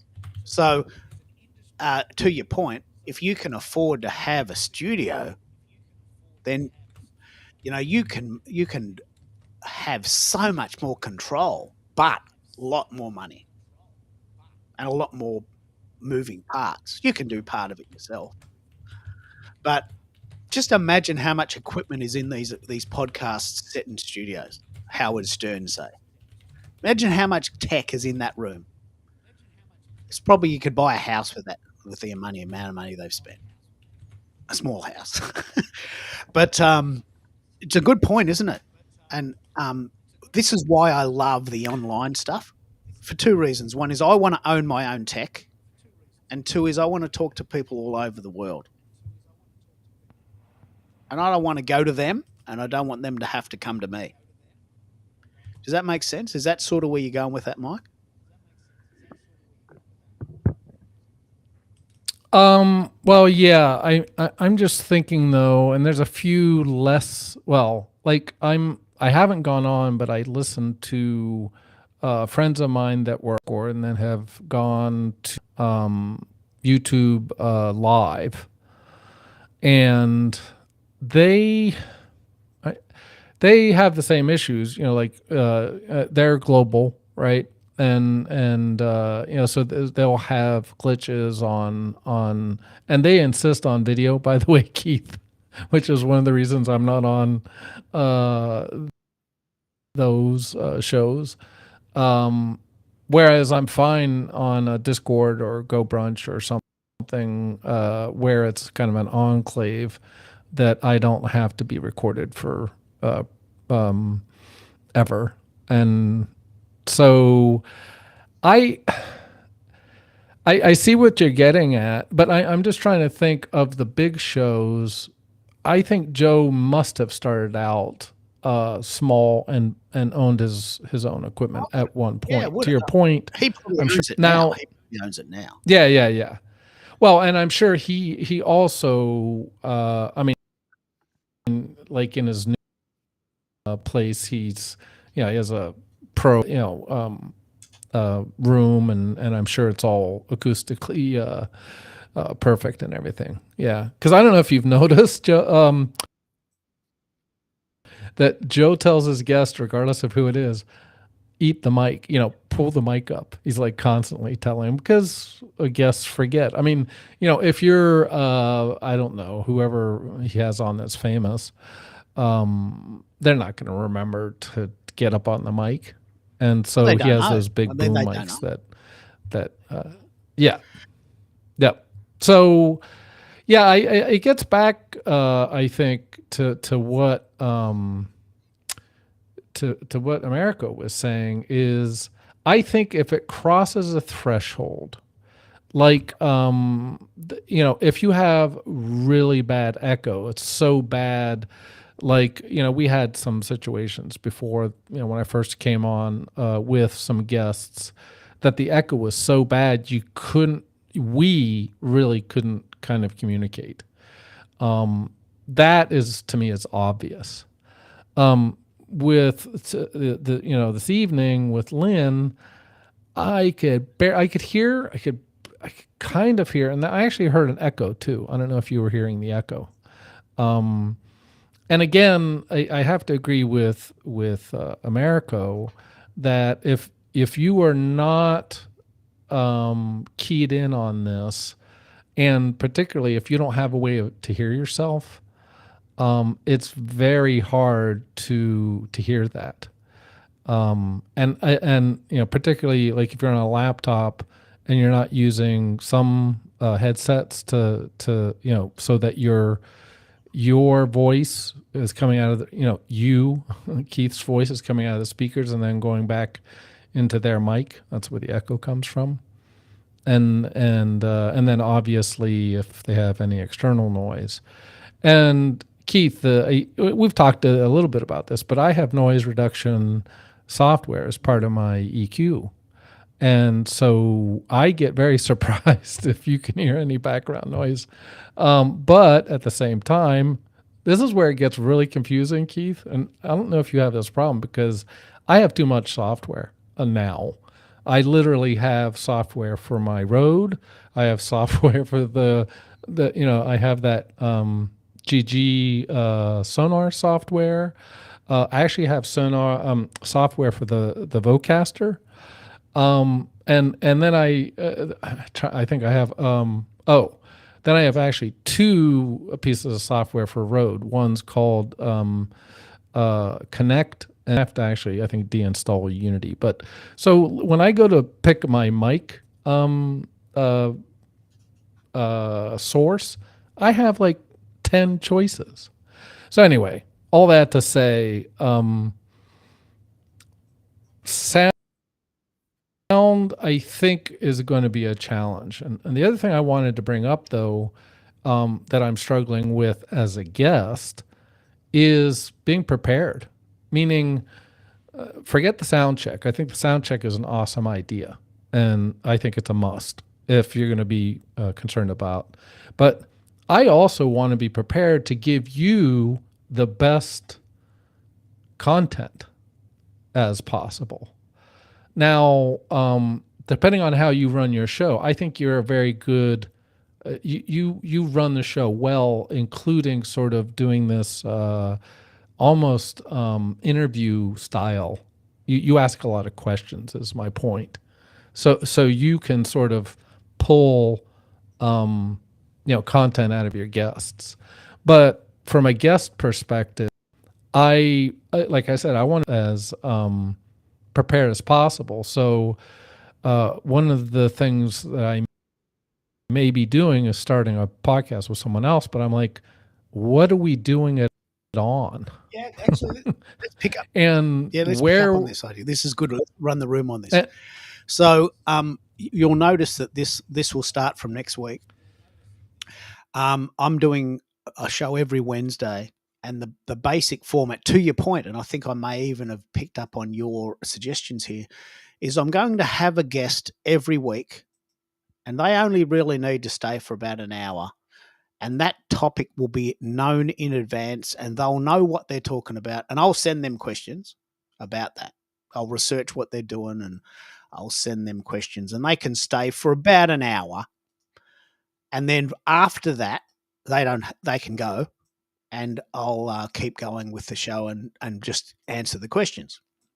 So to your point, some people like the format of, okay, well, what are we talking about, Keith? I'm particularly excited about the ad-libbing style, and that is my show. But I see why not everyone wants to do that. So to your point, and a very good example, next week, the show is called From Media Shy to Media Savvy. Very good show.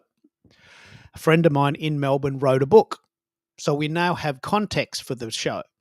The first half hour or so will be her talking about her book, and me asking questions about the book, and me asking her what questions she wants me to ask so that she can sell more books. And then the first half of the show, maybe the first hour, will answer questions related to that topic, because she is a person that books people on TV shows, and she makes her living from booking people on TV shows and preparing them for that. That's how she makes her living. But I said, well, how do you get more of these shows? And of course, her answer is call me. Because that's what I do. I'm a booker. I'm a podcast booker. And I said, okay, that's good. I get that. But there's going to be people on the show that you can't afford to pay a PR agent just to go on a podcast. I would never do that. I would never pay someone to get me on a show. Never. Because I want to do it myself. So the second half of the show, bouncing off her book without dishonoring what she does, is I'll be saying, well, look, I've got a few tricks of my own about this. I've been doing this a few years. And the second half of the show, once she leaves, will be, well, how do we do this ourselves? What do we need? What do you need? And this is why I talk about being prepared and being a good citizen and helping the guest as well. Because, and you may not know this, but as a podcast host, most people think that they are doing me a favor by coming on my show. Mate, I'm the talent. I'm the one that's got the content. Without me, you don't have a show. Yep. Well, you are right, of course. But what are you doing for me? Are you going to promote it to your people? Are you going to put it on your YouTube channel? Are you going to write a blog? Are you going to, blast it out? No, mate. I'm just coming on your show. That's the prize. I'm the dude. I'm the talent. I'm just coming on your show, and then when we finish, I'll go away and live my life, and we'll never talk again. And you've got a show, and I've had a bit of fun for 1 hour. Well, that's not fair. I'm doing all the work. I'm promoting the show. I'm creating the show notes. I'm promoting it, and all you do is turn up. Admittedly, and I'd be very interested to hear Joe Rogan talk about this, but without the guest doing something in the background, we got nothing. I mean, I'm not that famous. I'm just a guy from Melbourne, Australia, who happens to be on LinkedIn a lot. I don't have a huge audience. So it's a mutual thing. And I'm interested in your thoughts here, Mike. Do you think we owe it to each other as host and guest to promote each other? Or do you think it's just, I'll turn up and you just talk? What do you think? I think it's mutual. Well, first of all, as a guest, if I'm not prepared, again, depending on how you're running the show, like if you're doing a monologue and it's topical and you can sort of run the show in such a way that I don't necessarily, then that's fine, I think. But it really should be, a give and take. So without a guest, if that's how you're running the show, you don't necessarily have content. You're talking to yourself, talking to the rooster, right? So there's that. And then to your point, particularly, I think if we're trying to help each other out, so that if we're coming on each other's shows, I think we kind of owe it to each other to sort of raise all boats and bring and add to that. So like if I'm coming on your show potentially an audience, why not just use Restream show to my audience and vice versa? And I think actually Eni and I'm gonna forget his name, but I think they're looking to sort of almost start their own type of sort of podcast where You're talking about Cyrus? everyone is Yep. Cyrus, yeah, they're looking to maybe in essence, because I think what's the limit on Restream 10? Yeah. So if you have podcasting each other's stuff to 10 different to their channels, that's potentially 100 shows. I think this is important, right? because Or something we like are that. not Joe Rogan. We are not Stephen Bartlett. Good on them. I mean, bloody hell, they're our heroes. But they've been at it a long time, and they've got an audience, and they can do what they want and set the tone. But I'm just one guy in Melbourne, Australia, and this has happened to me many, many times. I've been doing this since 2006, and people just say, "Mate, I'm the talent. I mean, I'm the reason you're having a show. If it wasn't for me, you wouldn't have a show." Oh, really? Right. You think you're the only one in the world that knows about what you're talking about? You're the only one in the world that knows your story, but is it that important that you can set the tone?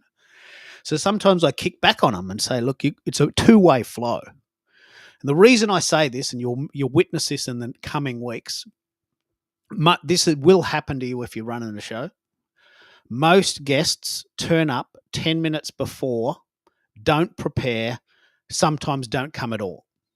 Fact. You email them a week before. How you doing? Are you promoting it? Here's the questions. What, are you ready? Here's the link. Okay. Hello, are you there? 10 minutes before. Oh shit. I didn't get the memo. What aren't you reading your emails? I mean, don't you prepare? Haven't you got a calendar? Right? And sometimes they don't even come. True story. This has happened to me many, many, many, many times, which is why I coined the phrase talking to the rooster, because often I have to just wing it until they turn up, if they turn up. What do you think in America? You've got some thoughts here. I'll bring Tracy and Lynn in on this as well. But you've had some stories in your history of running shows. Do you believe the guests should meet you halfway, or are they doing you the biggest of favors by turning up at all? This is just a great conversation point because I think to Michael's point, it's got to be reciprocal. And yes, everything you've depicted and described in the short period of time that I've been doing this, they've all happened to me.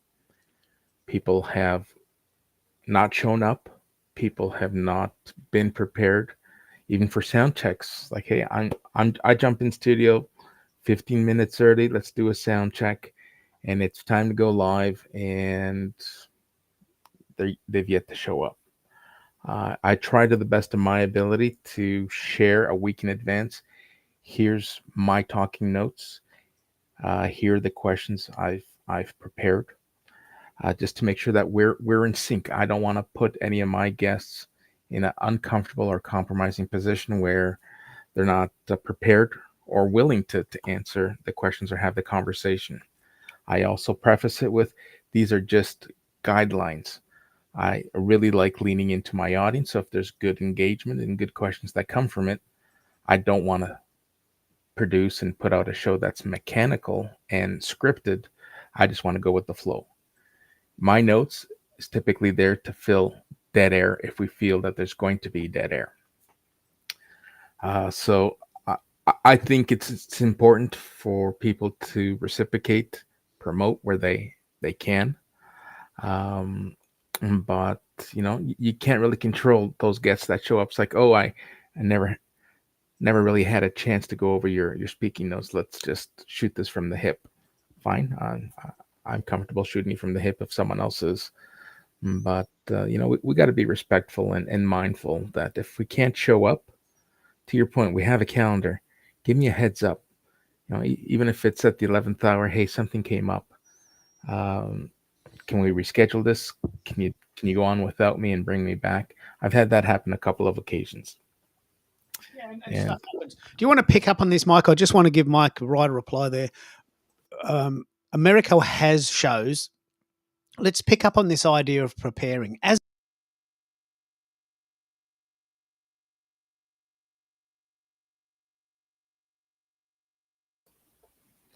Have we lost you, Keith?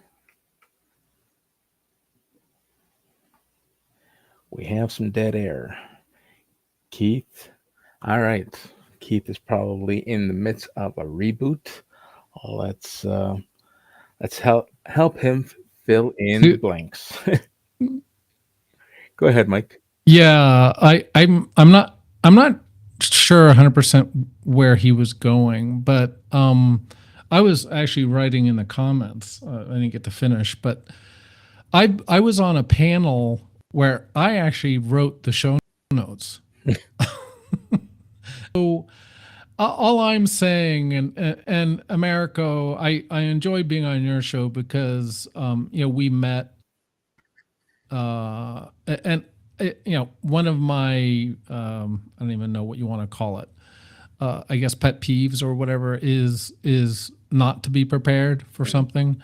And like I said, I want to give you the best content, and I think that particular show was pretty smooth, and both all three of us with you sort of acting as the MC. It was just very, but I think comfortable in that had that pre-show meeting, right? And went over at least on a high level where you were trying to go. And then, as is my want, I spent some time even after that pre-meeting to go over my notes and over what I wanted to say. And I think as a result, it was a very smooth show. So there, I completely understand, where the host is coming from. And I really think it's just a mutual thing, that the guest should be bringing his best and the host should be bringing their best. And that can include, which I also did for that show, some pre-show, LinkedIn posting to get some eyeballs on that in my network, and then also posting and commenting in your comment section on the show. So I think it should be mutual. I think it should be a mutual effort. Unless you are so famous that you're going to pay, that you need to get paid to come on a show. I think it should be mutual. Well, let's have this conversation and then give the stage back to Keith. In terms of paying and fame, here's something that happened to me, and that I won't mention names because I think we have mutual connections, and we might all know this professional person. But I was booked as a guest, and I got bumped as a guest because someone more important came along and was only available in the date that I was booked. What is your take in bumping people? Like, I get it. I'm a small fish. In fact, I might just be algae at the bottom of a pond when it comes to ranking. But I just find it disrespectful and unprofessional. If you got someone booked, you gotta eat some humble pie and say that date's no longer available. I've made a commitment to another guest. Let me pick up on this. I got some stats. I, You go, Mike. Go ahead. No, you go. I'm interested Well, in your I'm going to go with America on this. I think I feel anyway, as a host. I mean, down the road, let's say I get some traction, right? And then you come back to me and say, or in the case of America, would you like to come on my show? Back to integrity and transparency, and if I get bumped, I will understand, but I got you don't get part two. to me this is a community. But anyway, I got some ideas here. A friend of mine who gets 20 million views, 20 million listens a month on his podcast on iTunes or Apple Music or whatever it's called now. He basically says that up front, if you want to come on my show straight away, it's $350. If you want to wait for the freebie, it's 18 months. I do have a plan, and in August of 2026, I've got a window on the 3rd of August at 10 p.m.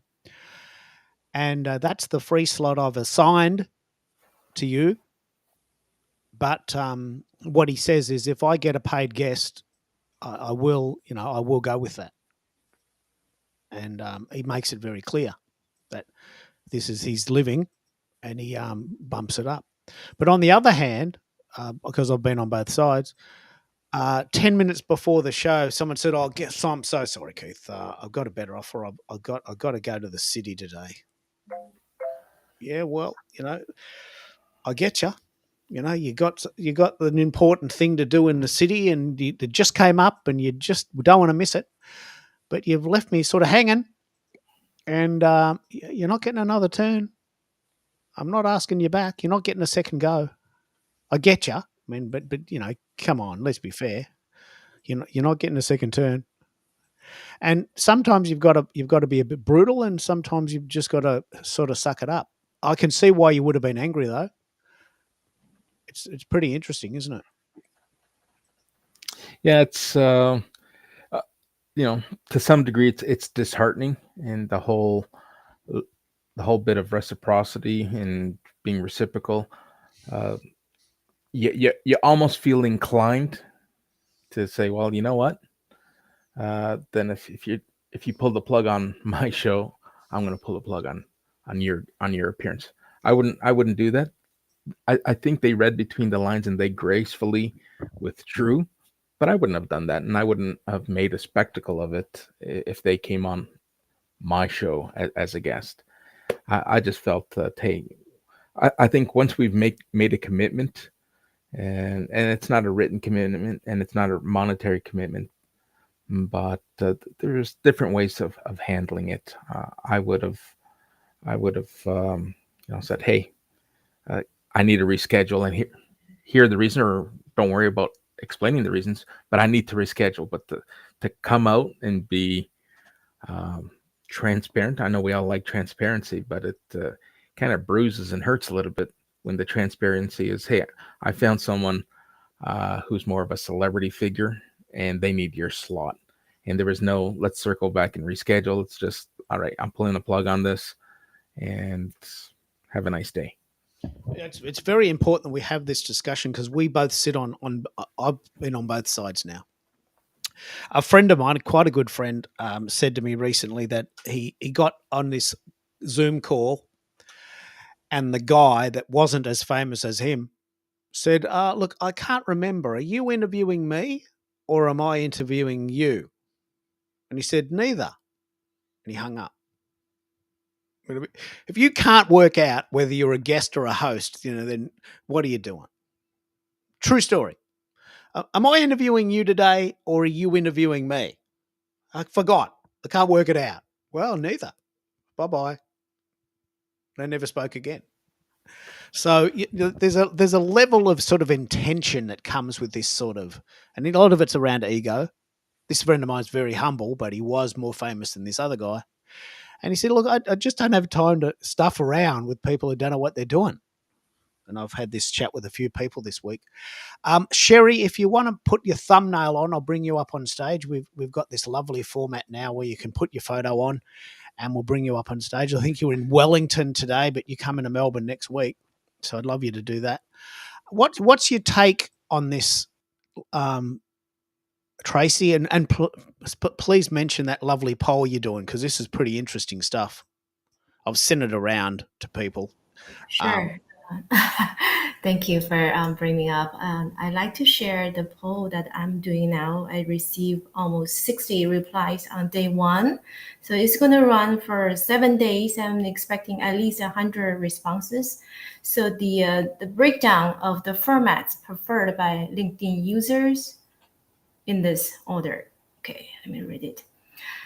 20% vote for video, 4% for audio, 66% for text/image, 5% for LinkedIn Live events, another 5% for anything. Yeah, this is a very important poll in context. The question is, what do you prefer? In a world where we can't do all five well, unless we pay people, would you prefer that we do videos? Would you prefer that we do audios? Would you prefer a text and image combo, which in this case is 62%? I've got to pull that apart because I don't even really know what that means. Do you want LinkedIn audio events? 5%. And anything, I just love hanging out, 7%. What do you think of this 62%? What does that mean? What does an image/text combo mean? What does that look like? My understanding and also my interaction with people who responded to the poll is most of people access LinkedIn during their working hours. Sometimes they might be in the office or in their home office.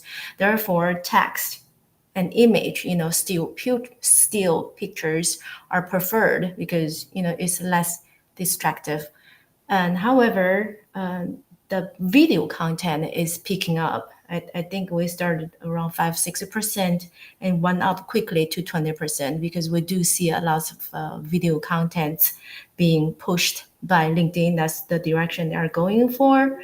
LinkedIn Live events, I did not specify audio or video. I actually put them, as a combination all together because LinkedIn Live still is relatively small and it's not so convenient for people to view on their phone or during their working hours. So traditionally, still text, image, and that's probably has something to do with my demographics because my audience is pretty much 40 plus, 40 years older, 40 years and beyond, okay, all the way, I think, to 80s. So I do not generally appeal to the younger generation, like Gen Z and Alpha. So I don't have, really good feedback from that age group. But I know a lot of them prefer video content and they prefer a little bit more entertaining than something more thoughtful, in-depth discussion. Thank you, Keith. Well, it sounds like we lost Keith again, so we're going to pick up the slack in his absence. Um, I personally think that when it comes to live events, Tracy, you nailed a very important piece. It's the time of day in which people consume their content. So if you're at work, you're going to consume it the conventional way through text, short form, long form, and still graphics. So it doesn't surprise me that the conventional form of content is leading the way. But I strongly believe that when it comes to the live events, that it's underutilized because there's gap in education where people don't even know it exists That's right. or know to come here for it. They'll go everywhere else because there's billions of live stream events on different platforms. But yesterday, when I checked, there was like 145 scheduled, and for a platform with a billion people and only 145 events scheduled, that tells me there's a great opportunity for anyone to lean into it and leverage live events through LinkedIn. Let me pick up on this. This is a really cool story, but I've got so many stories about this. A person I know went to Africa to sell shoes, right? And he went to Africa and he said, "Mate, no one wears shoes here. There's no point. I'm going home. Not a single person has shoes on.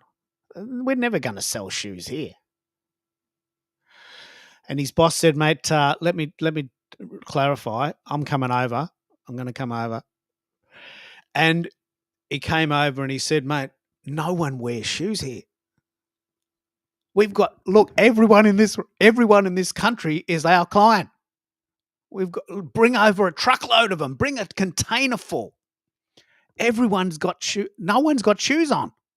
Everyone needs our product." Right? Same scenario. People say, "Oh, LinkedIn audio, they're not very good. No one's using it." But you could also say, "Mate, no one's using it. Everyone needs this." Remember, we did this poll and 40% of people have never heard of it. 40% never heard of it. In the same way that people in this African village had never heard of shoes. Right? One person said, "Oh, there's no way I'm going to sell shoes here. No one's got any."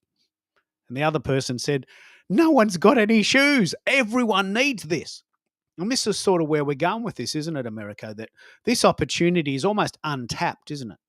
Absolutely. And from all the testing that I've been doing, all indications point to anyone who isn't considering this to want to consider it because the engagement shoots through the roof.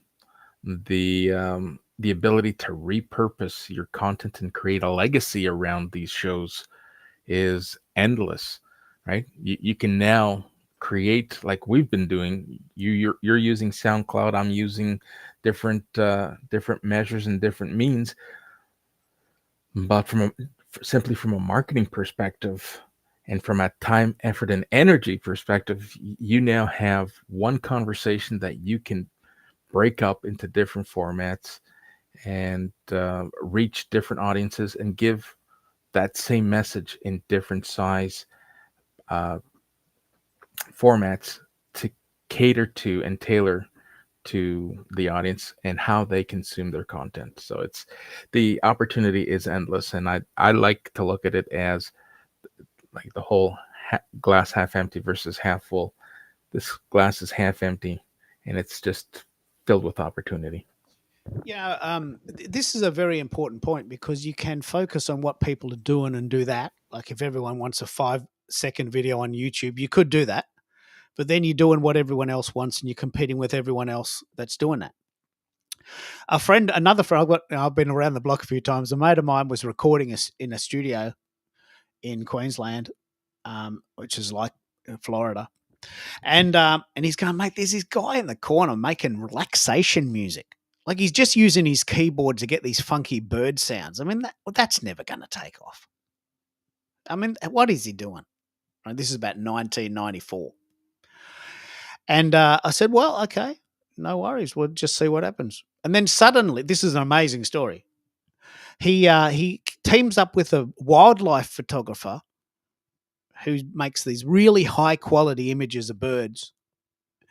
And he was selling these books in the post office, Australia Post, which has an outlet in every suburb. All right. There was this book selling pictures of birds in every post office in Australia. And he said, mate, can you make a CD that is indicative of this landscape? And we'll sort of sell them up as a package.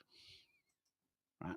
Now, he sold about 100 million CDs as a result of that collab.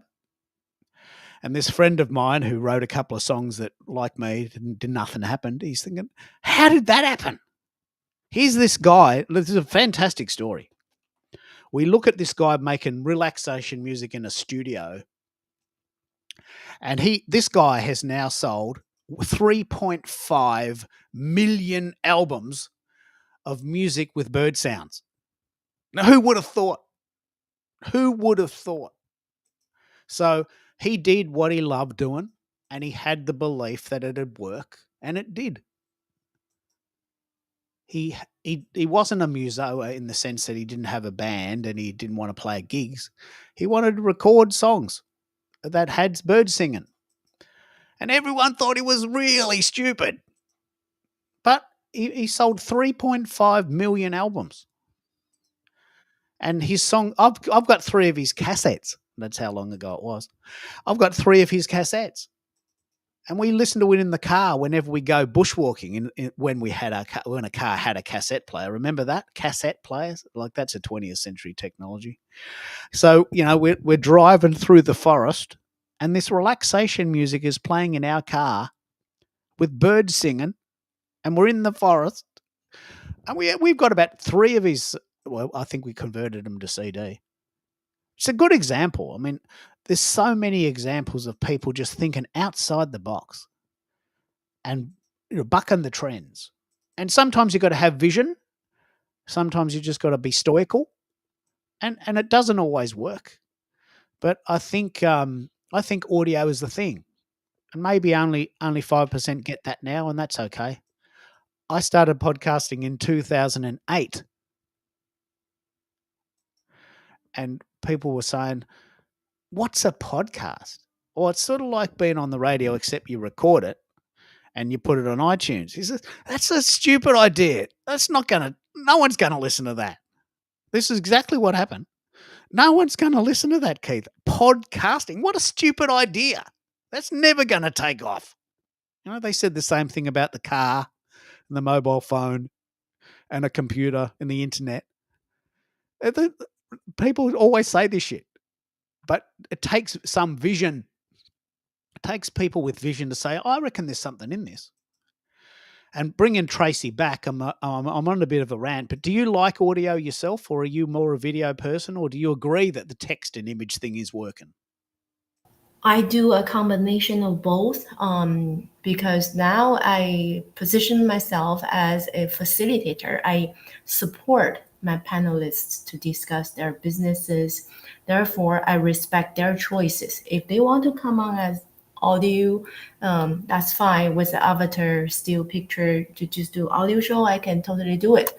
But I always invite 2 panelists. So if one wants to do video the other one wants to do audio. With the permission from the video person, I would like to do a combination. Otherwise, I like to keep it consistent as either all video or all audio for my live shows. As my content, I really prefer audio work, but audio is really picking up a very small percentage, but that's okay. Even a small fraction of it is big enough a market. Thank you. This is really quite a polarizing discussion. I mean, I do believe there's no point making content if no one sees it. I do believe that. But on the other hand, sometimes we're ahead of the game. Like, I mean, when I was podcasting in 2008, no one knew what I was talking about. Now, if you mention the word podcast, my dad's heard the word. He's 88. This is why I know it's a thing. My dad's heard of it. But in 2008, no one had heard of it, right? And so sometimes someone's got to go first, right? What do you think, Sherry? You've got your lovely photo there. What do you think? You're in Wellington. What do you think of all this discussion? And pick up on this where you are. Oh, hello. Hello, I Sherry. I was only half listening. So, what was the topic today? The topic, and I'll send you this post that Tracy has asked, and that is, what's your favorite type of content? And the question really is, should you do what's popular or should you do what's authentic? That's really the question we're asking. So if you really love a thing and it happens to be popular, then you're getting a double whammy. But what if you really, really, really love something that's not really popular yet, like LinkedIn audio events? Only 6% of people like them. Do you hang out with them? Do you hang with it? Or do you go I with don't what? normally go with popular. I go with niche. So, like right now, I'm doing a music festival to celebrate a Russian composer, which is not particularly popular right now. But I'm going ahead, and I've just published a website like about midnight last night, and yeah. So I think go with whatever works with you that you feel is right, and Actually, this is a don't very, follow very other good people. story. Sherry, you may not know this, but Sherry loves this Russian composer who died in 1916. You can tell me exactly what date. He died over 1915. over 100 years ago. Virtually no one's heard of him, but you love him, and there's a group of people that are trying to bring his music back. Chick Corea loves him, so that's pretty cool. But this is a very good example. You love Scriabin, a Russian composer who died in 1915. He's been dead over 110 years. So many people would think, well, why are you doing that? But you love his stuff, and you've got societies that are inviting you to play his stuff. It's a very good example of what we're talking about. But I also think that his stuff is not just music, it's combining a lot of other things. It's for a higher spiritual stuff. So so that's why I like it so much. I think it's maybe part of the puzzle how we can make the world better, you know. So did he write poetry, or did he write? Does his music speak to you even though there's no singing, there's no words? Yeah, it's mostly like piano, written for the piano, and it's just the harmony was really, it was a bit of a pioneer at the time. So some of his music even sounded really quite jazzy. Yeah, I guess just picking up on the around the time, you know, the jazz was only just starting to develop, and but the thing is, I prefer like not just the music because the ideas behind the music. He was thinking this yeah, his last work he did not finish was like Mysterium. He was like getting quite close to God and and all of Yeah, that. That's the energy, I think, and also like yeah, you can feel the hope that he's trying to achieve something. He's not like stuck on earth. Mm. that is pretty amazing. We started the conversation, and we can have this discussion now if you like. We started the conversation with the idea that in 2025, people on this call are making music with AI, right? 2025. We'll morph into that in a minute. But the idea that in 1910 or the 1910s, a guy was making music that spoke to people, like, because there's no words. This is really interesting. Tell me how music can speak to people without words.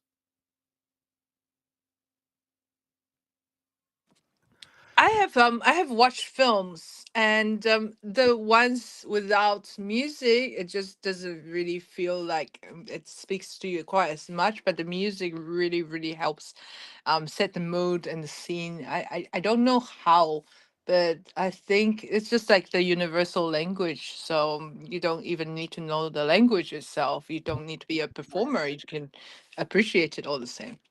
I love this. And that's a very good analogy. If you see a soundtrack to a movie, sometimes the music of the movie is the point, isn't it? It's atmospheric, it's suspenseful, it's joyful, it's somber. The music in movies is very important, isn't it?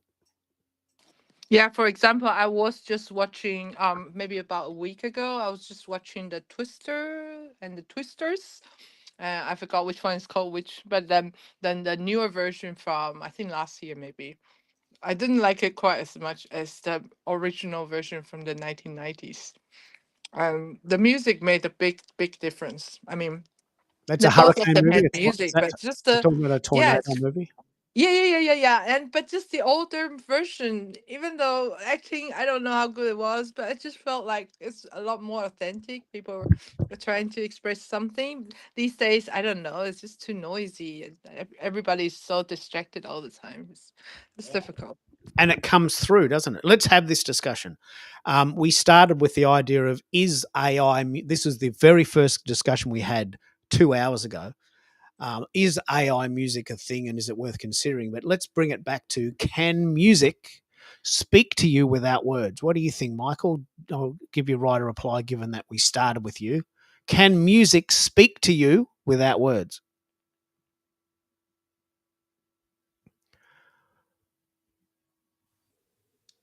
I actually grew up on classical music, so I would be silly to say no.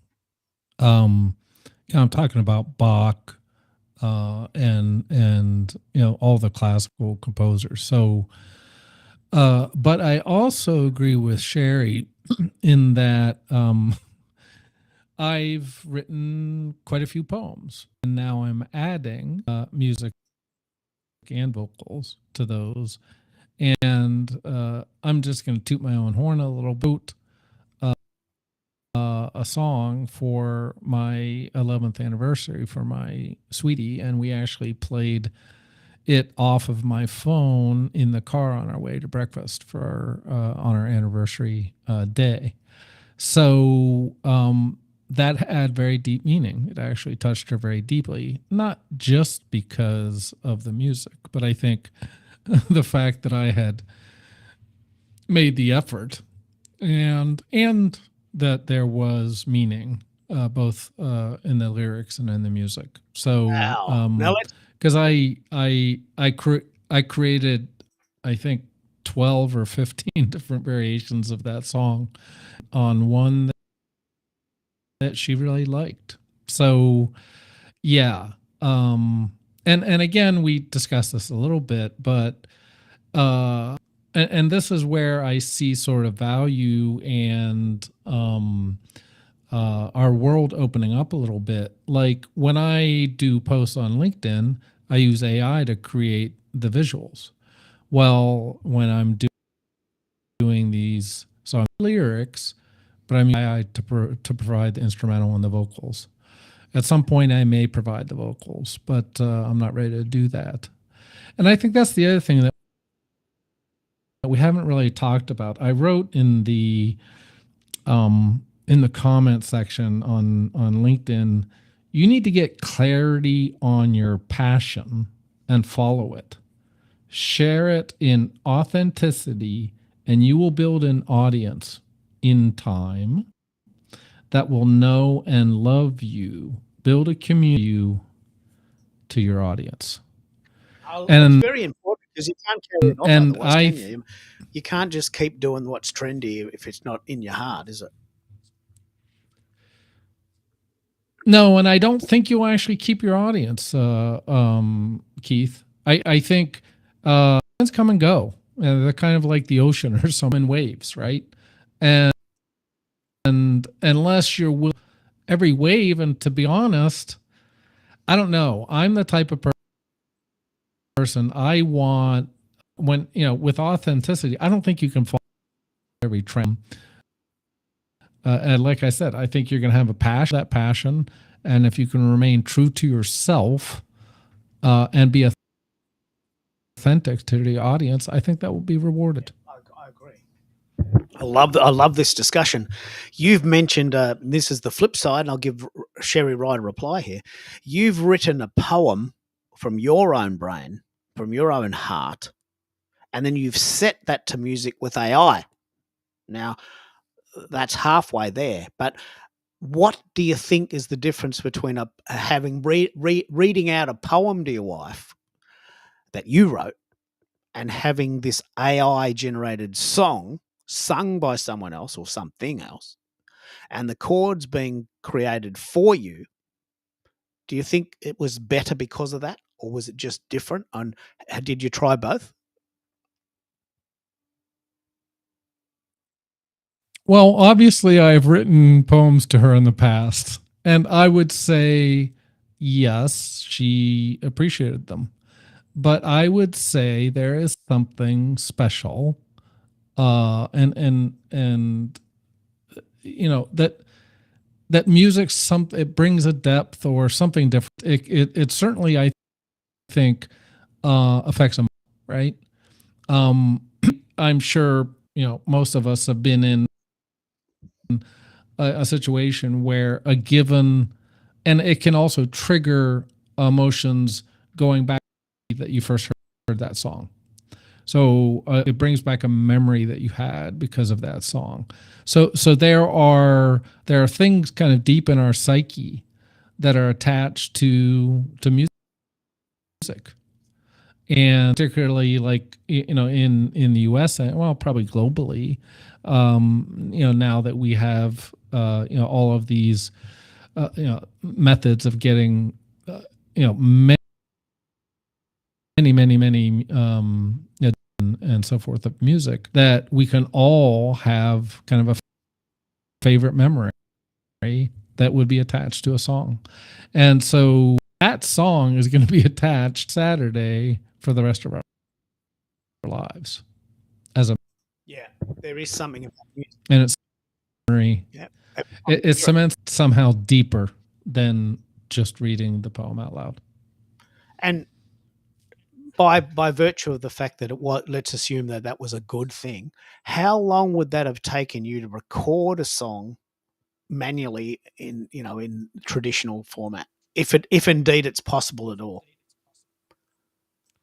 If I had friends, and I do have friends, by the way, that are in bands, so let's just say I could pull that piece off, I would say at best a minimum of a week.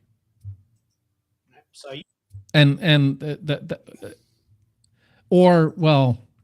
that would take me at least a week. And I would say even professional bands, it would probably take at least, because I mean you have to work through the lyrics, right? So I had to go through. I took the poem and then I converted it to lyrics, and then I have to work the lyrics. And again, I had, like I said, at least 15 versions of that song. And so I'm trials, different variations. I actually changed the lyrics a little bit to kind of give a little more feeling on certain things. So I would say easily, because I'm kind of a perfectionist, Keith, I would say at least, with everything else being perfect, I would think. Given that you'd have to rely on other people. You'd have to rely on other people. You don't have the instruments yourself. You don't have a recording studio. You don't know No. how to put chords together. I'm guessing, unless you can play guitar or keyboards, you've got to rely on someone else to put those chords together. There's a bit of magic there. I know how to do it. I could do it, but I did fifth grade music theory in the 20s, in the 80s. So I know how to do it, but you might not know. So you've got to rely Yep. on the humility of other people, the ability, their availability, the cost effectiveness of that. And then you've got to record it at $200 an hour. Might take you all day. So it's probably going to cost you $1,000. It would cost you $1,000. Yep. That's a minimum. It'll cost you $1,000 because you got to record it. You got to pay the engineer. You got to pay the guitarist, the drummer, the singer, the keyboard player. They've all got to put it all together. So there's validity here. And Sherry, I'm just interested what you think of the future of music. If Mike can write a poem and create a song and have played it in the car without having played a musical instrument and not relied on any other musicians, what are your thoughts about where AI is taking music? I think by all means. I mean, if people are making good use of it, but well, in terms of taking the job, the work, work opportunity away, there will be some. But I don't think AI music will completely replace real musicians. I mean, yeah, so there is still room for that. But I think if it's for something quick, I mean, might as well. Yeah, it makes life easier. I mean, when I was doing my festival website, sometimes I just use the AI summaries instead of like writing everything up myself, just for part of it. So yeah, just like factual stuff. So I think it's quite useful. It depends on how you use it, really. I love this. And I just want to I add something we probably haven't talked about. We're like, oh, didn't we say the same thing about the synthesizer or MIDI or Man, mixers or my favorite band in 1982 was Devo. Yeah, actually, let's have a chat about Devo. Devo was a band in 1982 that had all synthesizers. Even the drum machine, even the drums were synthetic, right? And that band was called Devo because they believed the world was devolving. That's how that band came to be. And everything that they wrote was on a synthesizer: synth bass, synth keyboards, synth string lines, synthetic drums. They did sing real songs, but they had 6 hits in a row in 1982. And people thought that was the death of music. I had a keyboard. I was a keyboard player. I had an M1, Korg M1, which was the cutting edge thing at that time. The Ferrari of music in 1980 was a Korg M1, and I had one, and I was doing gigs. And it had a little thing on it that recorded and played the drums and bass for you so that you could do it yourself. You didn't have to rely on other people. And people were doing whole gigs in pubs and bands and cafes doing this, right? So you're right. We've had this discussion before. I want to. and the other thing, Keith, there's a gentleman. I don't know if you've seen this. Is really talented guy, piano and keyboards, but then he has a loop setup where he has drums and I forget what else, and it's just amazing. I don't think I can't remember, but it blows my mind. And I don't know if you've seen some of these beatbox loopers. Yeah, I love looping. There was one guy, I think they were on The Voice, if I remember correctly. And so now this guy can also sing some, but he's doing a loop thing that was just incredible. And so I think, before we get too purist or whatever, it's like I paint and draw. Well, am I going to completely get bent out of shape that AI is able to create images? I'm going to use it as a tool. It's a brush. Now, do I get to sort of claim the same level of whatever artistry? Well, I am doing, a lot of things to get the prompt so, to get the image just so, and then often I'm post processing, right? And have video. And I just think it's going to continue to expand and continue to allow creative people to do creative things. Now, is it going to maybe take some jobs away? I don't know. I mean, I think probably some. I really don't think it. I think there's a lot of fear, and I think maybe we just need to let some of this stuff settle out and and and see where it goes, because I was gonna have to have a human in the loop. So Yeah, well, it's very interesting you say this, because there's I'm very excited about this. There's a trend in Australia that's developing for a 4-day week. So let's assume that there's less work to do and there's less people to do those jobs, or there's less jobs. So Australia, I don't think we lead the world in this, but we are certainly considering it. So 50% of the company's workforce is going to work Mondays to Fridays, and Monday to Thursday, and have Friday off. Right? They have a 4-day week. So rather than sacking people, they just get them to work less. And the other half of the people have Tuesdays to Fridays and have Mondays off. So they keep a full workforce. They just give them slightly less work. Now that might be more palatable than getting rid of 10,000 people at a time. Some people keep their jobs and other people miss out entirely. Maybe that's a more humane way to manage the idea of joblessness. Just work less. 4 days a week instead of 5 is better than nothing. And we've all been retrenched. I'm guessing I've been retrenched 3 times. It's a big kick in the guts. It's a big kick in the guts. And you pick yourself up. You've been there, haven't you, America? Been made redundant. Could you imagine working a 4-day week? Would be a better alternative to getting retrenched. Say if AI comes in and takes all our jobs.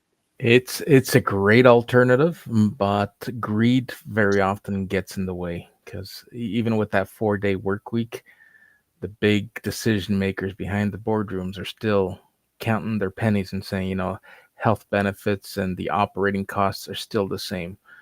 Our footprint is still the same. We got to reduce our physical footprint, and the only way to do that is through redundancy. So it's great it's a great concept. I don't know that it would work here, because Australia loves to live to work, or work to live, and you pointed this out on a few occasions. North America, we'll go 24/7, and we'll get on that hamster wheel and just run to our heart's content for whatever reason. Well, you ran a poll on the weekend. You had like about 120 views about why are you on LinkedIn on a weekend, and one of the answers was not. Hang on, I'm not. Yeah. Or boredom. There was 4 for 5 really legitimate reasons why people are on LinkedIn on their weekends. That would never happen here. Yeah, it's definitely something that happens here. You always need to be in the know. You always need to have your finger on the pulse. And I don't know where this stems from, but it's now ingrained. It's in our DNA.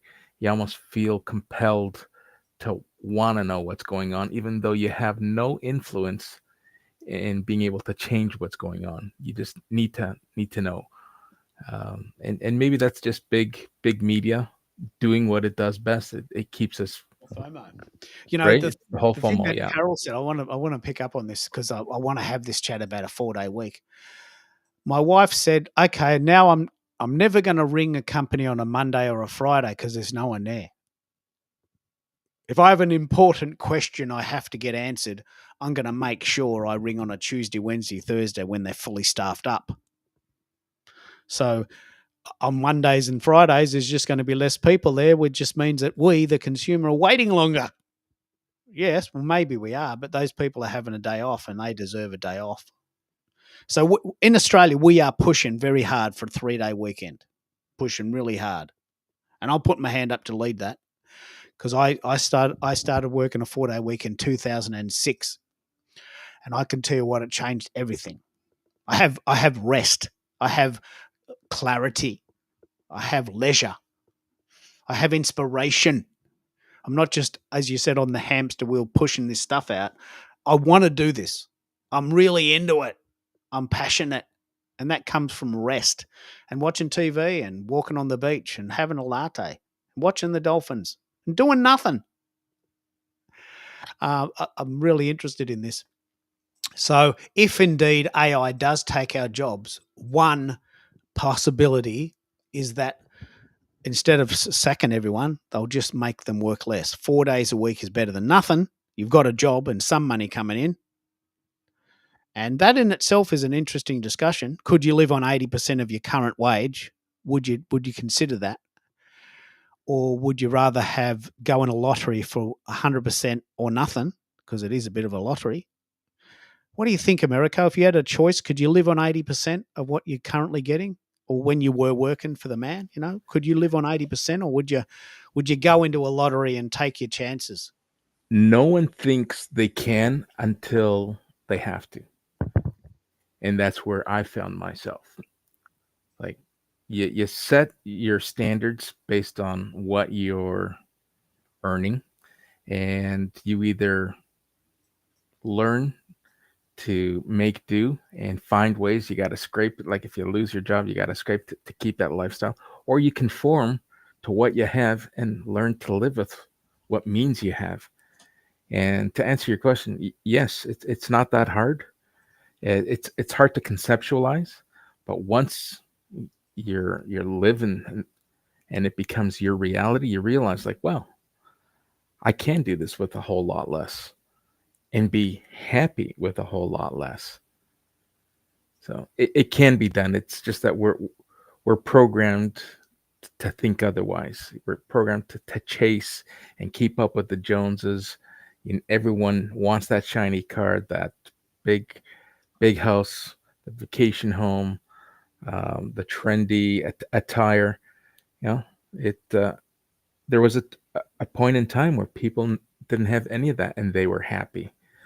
I'm a first generation migrant to Canada, and I hear stories from my parents and my family, and how um, frugal things were, and the lifestyle, and the choices and what was available to them, and they were happy.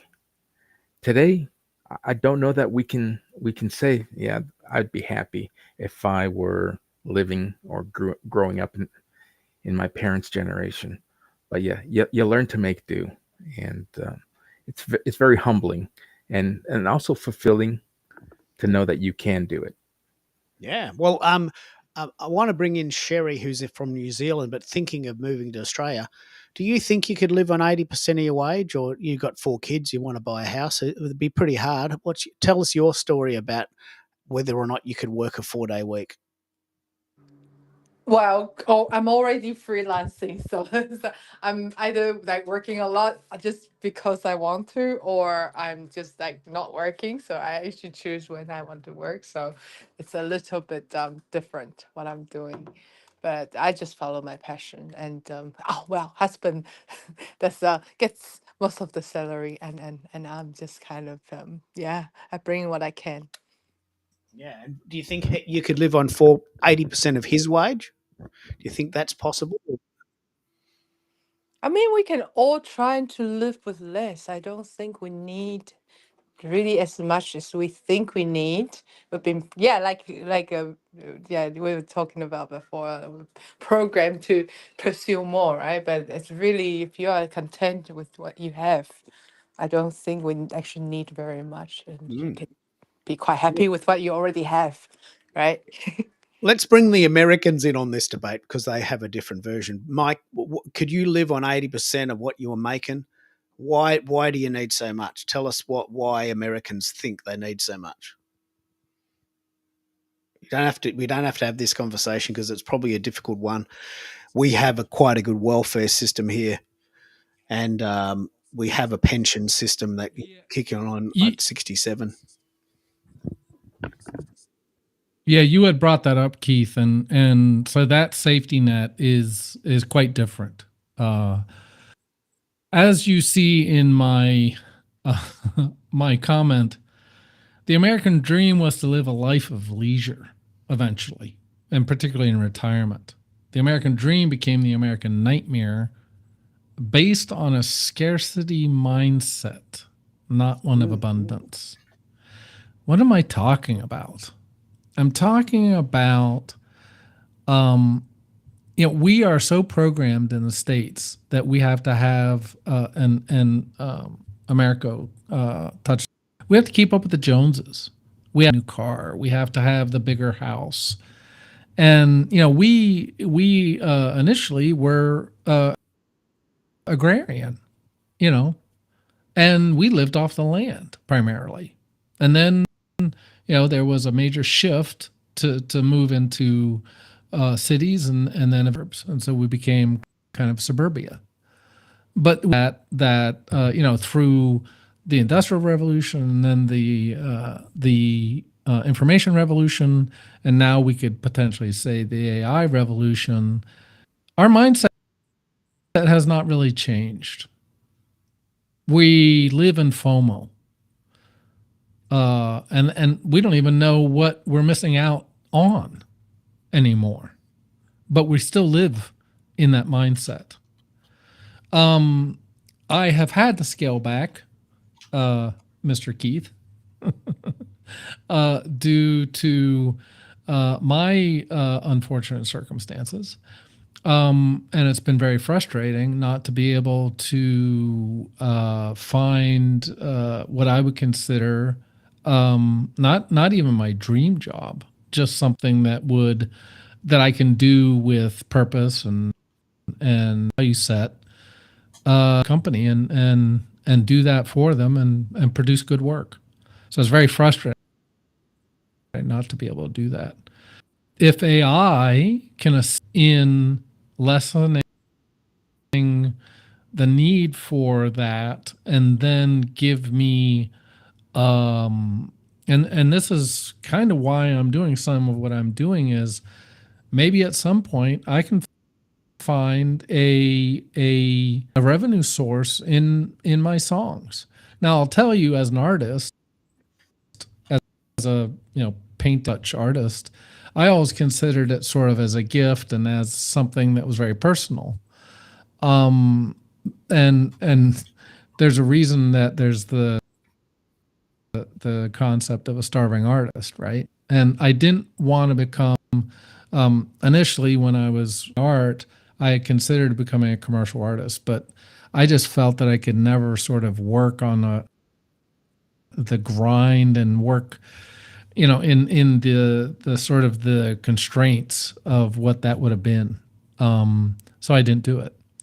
And to be honest, I have kind of kept, so I've done some commission work in painting, and my poetry had languished for a number of years until, oddly enough, I was on Lex Fridman's physics server, and somehow a bunch of us got together and started a poetry circle. So out came all of these poems I had written over the years.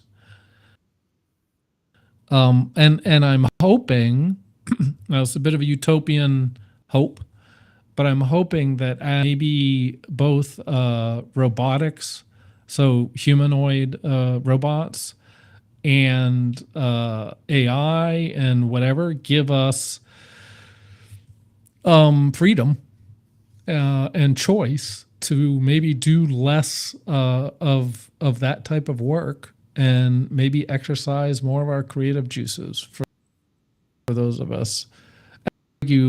Probably all of us have something that we can bring of a creative exercise. I love this. I love this discussion. I love this. Lynn, what are you thinking about a 4-day week and the American dream and the idea of having more leisure? Do you wish you could work less, or you love your job and you're happy to be busy? Well, I love my job and happy to be busy, but I do think that it would be nice to have that 4-day week. Um, but here, do I think it would work? Probably not for all the reasons, just discussed, because it's just, we're workaholics. I mean, if anything, um, we're working 60, 70-hour work weeks, and not, we're going above. But it would be nice. It would, and we should take that time to slow down and spend more time just connecting with ourselves Yeah. and nature. Because we actually have a series of shows about this, and when I was in Japan, I asked the question while I was on a bullet train. If you didn't need the money, if you felt you had enough for whatever that is, whatever that number is, what would you do all day? And about 62% of people said, you know what, I'd love to travel more. I'd love to just get out there and travel more, see the world. Well, which is what prompted our series of discussions and why we're having you on the show in a couple of weeks. And a couple of people said, you know what, I love my job. I'd probably still work. I said, would you? I mean, really? Would you still work weekends if you didn't have to? Would you still? Yeah, I love it. I love it. Nothing I'd rather do. Okay, that's good. About 20% of people said, look, I got hobbies. I'm a creative person. I never get to seem to have time to do this. And about 10% of people said, mate, I never thought of it. I honestly have no idea what I would do if I wasn't working. I've never thought of it. True story. People have never thought of it. I've been planning my retirement since my 35th birthday, probably since my 18th birthday, when my dad kicked me out of home and sent me to Melbourne. Well, I'll tell you that story another time. But I've been planning this for a long, long, long, long time. I know exactly what I'm going to do with my day. Some people never think of it. And it's not only that you're addicted to getting the newest car. Some people just love working. They just love going to work and the rhythm of working. My wife gets up at 6 in the morning, leaves the house at 6:30, gets home at 6:30. Whole day gone, 5 days a week. I just think that's atrocious. But she loves it, and who am I to say? And we get to go overseas every year as a result. But she's working bloody hard, and I'm not sure I think it's worth it, but she thinks it's worth it, and that's the most important thing because she's doing it. But the thing that I'm amazed about with these shows is they go an extremely long time. And if you're just tuning in for the first time, I'm introducing a new show called Anchor Day. And the basic idea is that I want to create a forum to discuss the trends in comfort, not out of pressure and not on the fly. We pull apart where the trends are. And this is really interesting. I'm a bit sad to hear you say that, Tracy. Jump in if you want to talk about that. What retirement? My generation will work until we die. Well, that you've just said it right there. Why would you do that? But I love being retired. I tell you what, it's the best thing I've ever done. I can wake up whenever I want. I can go to bed whenever I want. I can do whatever I want. But I've been working 40 years and I paid the house off. So I just get up and decide what I want to do. No pressure. Don't have to answer to anyone. I mean, that's it. That's the dream. So, but anyway, it's not for everyone, and some people vehemently disagree with retirement, and I have had this discussion. So, anchor days are a chance to have a chat about where we're going with all this. And for me, it's about Google Notebook and audio summaries and AI generated content to save me time. But it's not that for everyone. I do have a series of shows coming up, and I'd love you to come and join me every Wednesday if you can, or whenever it suits you. They're always going to be on, and now you know they're on. You can come, put it in your diary. We'll have a guest. but we'll also have a free-form discussion. What I might do is I might give everyone right a reply, just a bit of a whip around the room to talk to everyone about what's going on. What do you think are the main points, Lynn, that we talked about today that you want to take away or move forward with? Well, I know that one thing I'm certain of is I'm ordering that mic. So no, I think the discussion is always great on your shows, Keith, because of the way that you do your shows. It's really it's great because you've got everybody that talk about so many different things. It's not just one thing. You pull it out of everybody, like could be travel, it could be the audio, it could be the 4-day work week, and there's so many great topics to discuss and great to learn about. So everything, love it. Yeah, and so Tracy said anchor days are great. I have motion sickness, so traveling on a boat might not suit her. Congratulations on the new show. I love this format. I'm very proud of it. Every Wednesday, 10 a.m., which is 8 p.m. Eastern on a Tuesday. And we do these really, really, really cool sound check days, which are a chance for the guests to test their equipment, but also us to do that. We didn't quite reach the 100 comments per show, but we will over time work towards that. I think we're up to about 40 comments so far. If you do want to contact me on LinkedIn, there's my details. You're on LinkedIn obviously now, so that's obviously where you're going to do, but I do send the show to YouTube too. And we have got lots and lots and lots of shows coming up. So I'm going to go and get some lunch and honor the fact that I've got a physical body that needs food. I really want to thank everyone for joining. I might give Mike a bit of a chance to wrap up. You've got a couple of things to mention. You've got your song now, and what do you think are the main points we've talked about today?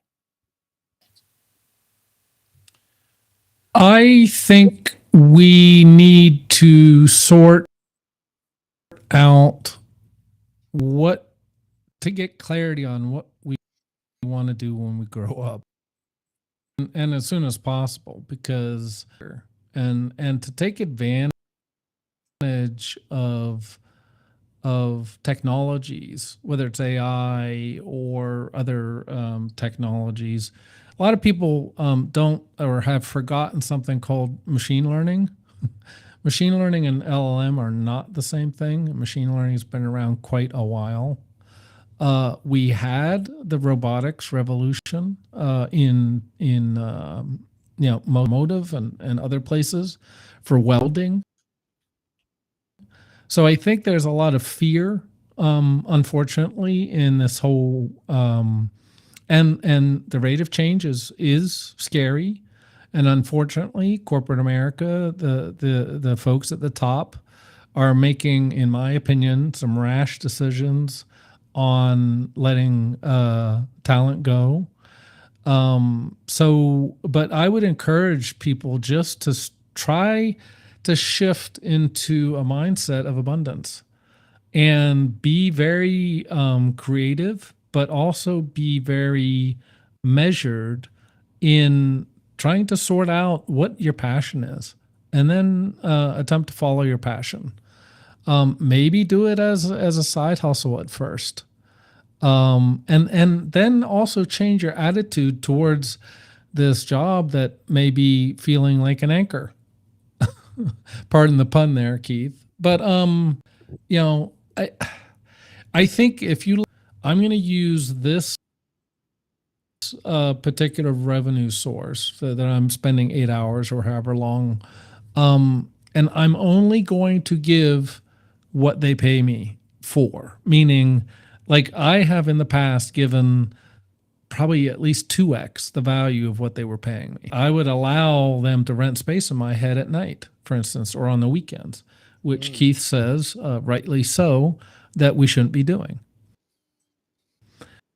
So I would just encourage to try to find their passion. And like I said, maybe you can't do it right away, and maybe you can't make a lot of money at it, but maybe you can build a community. Maybe you can find like-minded people. Maybe you can have a lot of in your off hours and on your weekends engage in community. Wherever you find that, do that, I think you will raise the vibration of the world, but more importantly, or as important, you will raise your own vibration. Yeah. Your own joy quotient. And I just encourage everybody to do that. Thanks, Keith. I love it. I love it. We're actually going to do a whole show on this. There's a Japanese concept called ikigai, the joy of living. And I want to share this story. We're in Kyoto, and we had a meal. And there's this relatively older woman working behind the grill. And I'm thinking, haven't you thought of slowing down? Hasn't it occurred to you to sort of relax? And she said to her friend in Japanese, and she translated, "This is my ikigai. I love this. I live for this." She was making these unbelievable pancakes called onamaki. And she was making these amazing pancakes, and the restaurant was full all the time, like 7 days a week. There was a line coming into a restaurant. And she goes, "I live for this. What would I be doing at home?" And this is what we need to find. We need to find this onamaki ikigai. I live for this. You could see it she was 74 years old, right? 74 years old. I'm thinking, surely you could work a little bit less, aren't you getting a bit tired?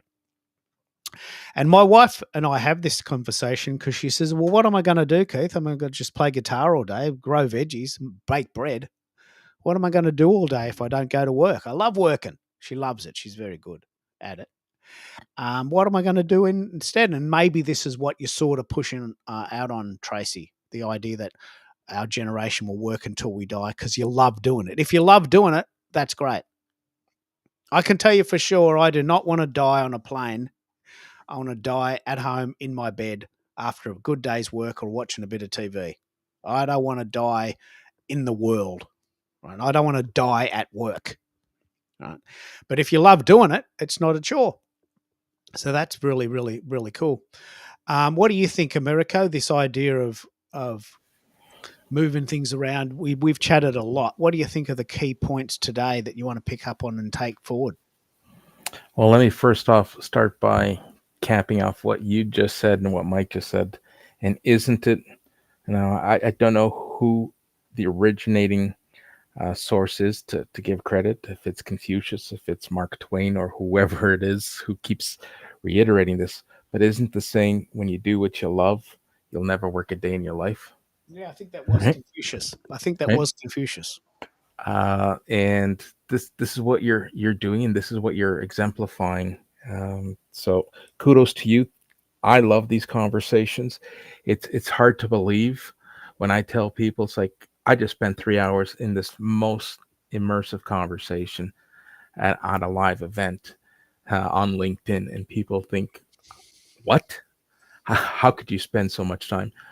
I get more out of these conversations than streaming on my telly and watching the local news. But what I like most is the fact that you've now created this sandwich and vacuum effect all at once. On one end, you have your tech conversation. On the other end, you have your trending conversations. And together, when you bring the two of them together, just from I'm going to say this from perhaps a marketing lens, you not only you're selling what people want, because people are coming here to listen to the advice and listen to the conversations, but more importantly, you're giving them what they need.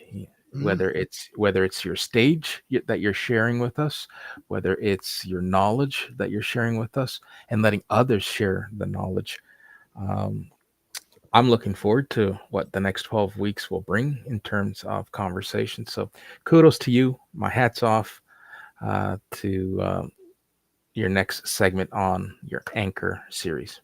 Yeah, thanks so much. I worked out that my rhythm is that I've been doing this since 2006, but I haven't done the same thing every week for since 2006. I usually think in 12-week allotments. That's the way my brain works. So I've given myself until September to play this out and to ask the question, do you want this? And if you do, I'm very happy to do it. But I'm also very aware that we've got to be slightly in tune with what our audience wants. If people don't want this format, then I don't want to talk to the rooster. But luckily, we're not talking to the rooster. We're having really engaging conversations. In fact, there's 7 people listening right now, and hello to you.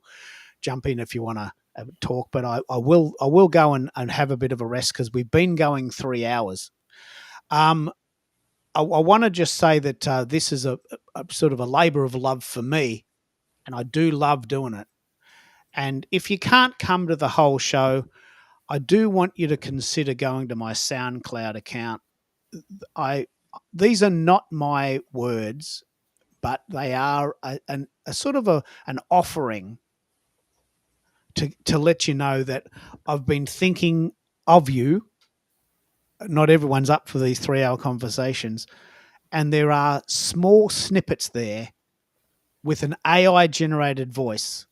I'm just being very clear about that. And if you do like what you're hearing, please come back and let me know, and we'll create more shows moving forward. But I'm pretty excited about all this. Ray is listening in from LA. He was on the call yesterday, and we've got a really lovely community building here. So please keep me in the loop about what you want. Listen to the replay, share the love, and tell me when you're doing your shows. I know Americo's got a lot of shows going, so please contact him too. And we'll keep it moving. And I better go, and I'm just getting a bit tired. So I better just sort of honor my physicality. So I'll play a little bit of music, and I'll see you on the other side.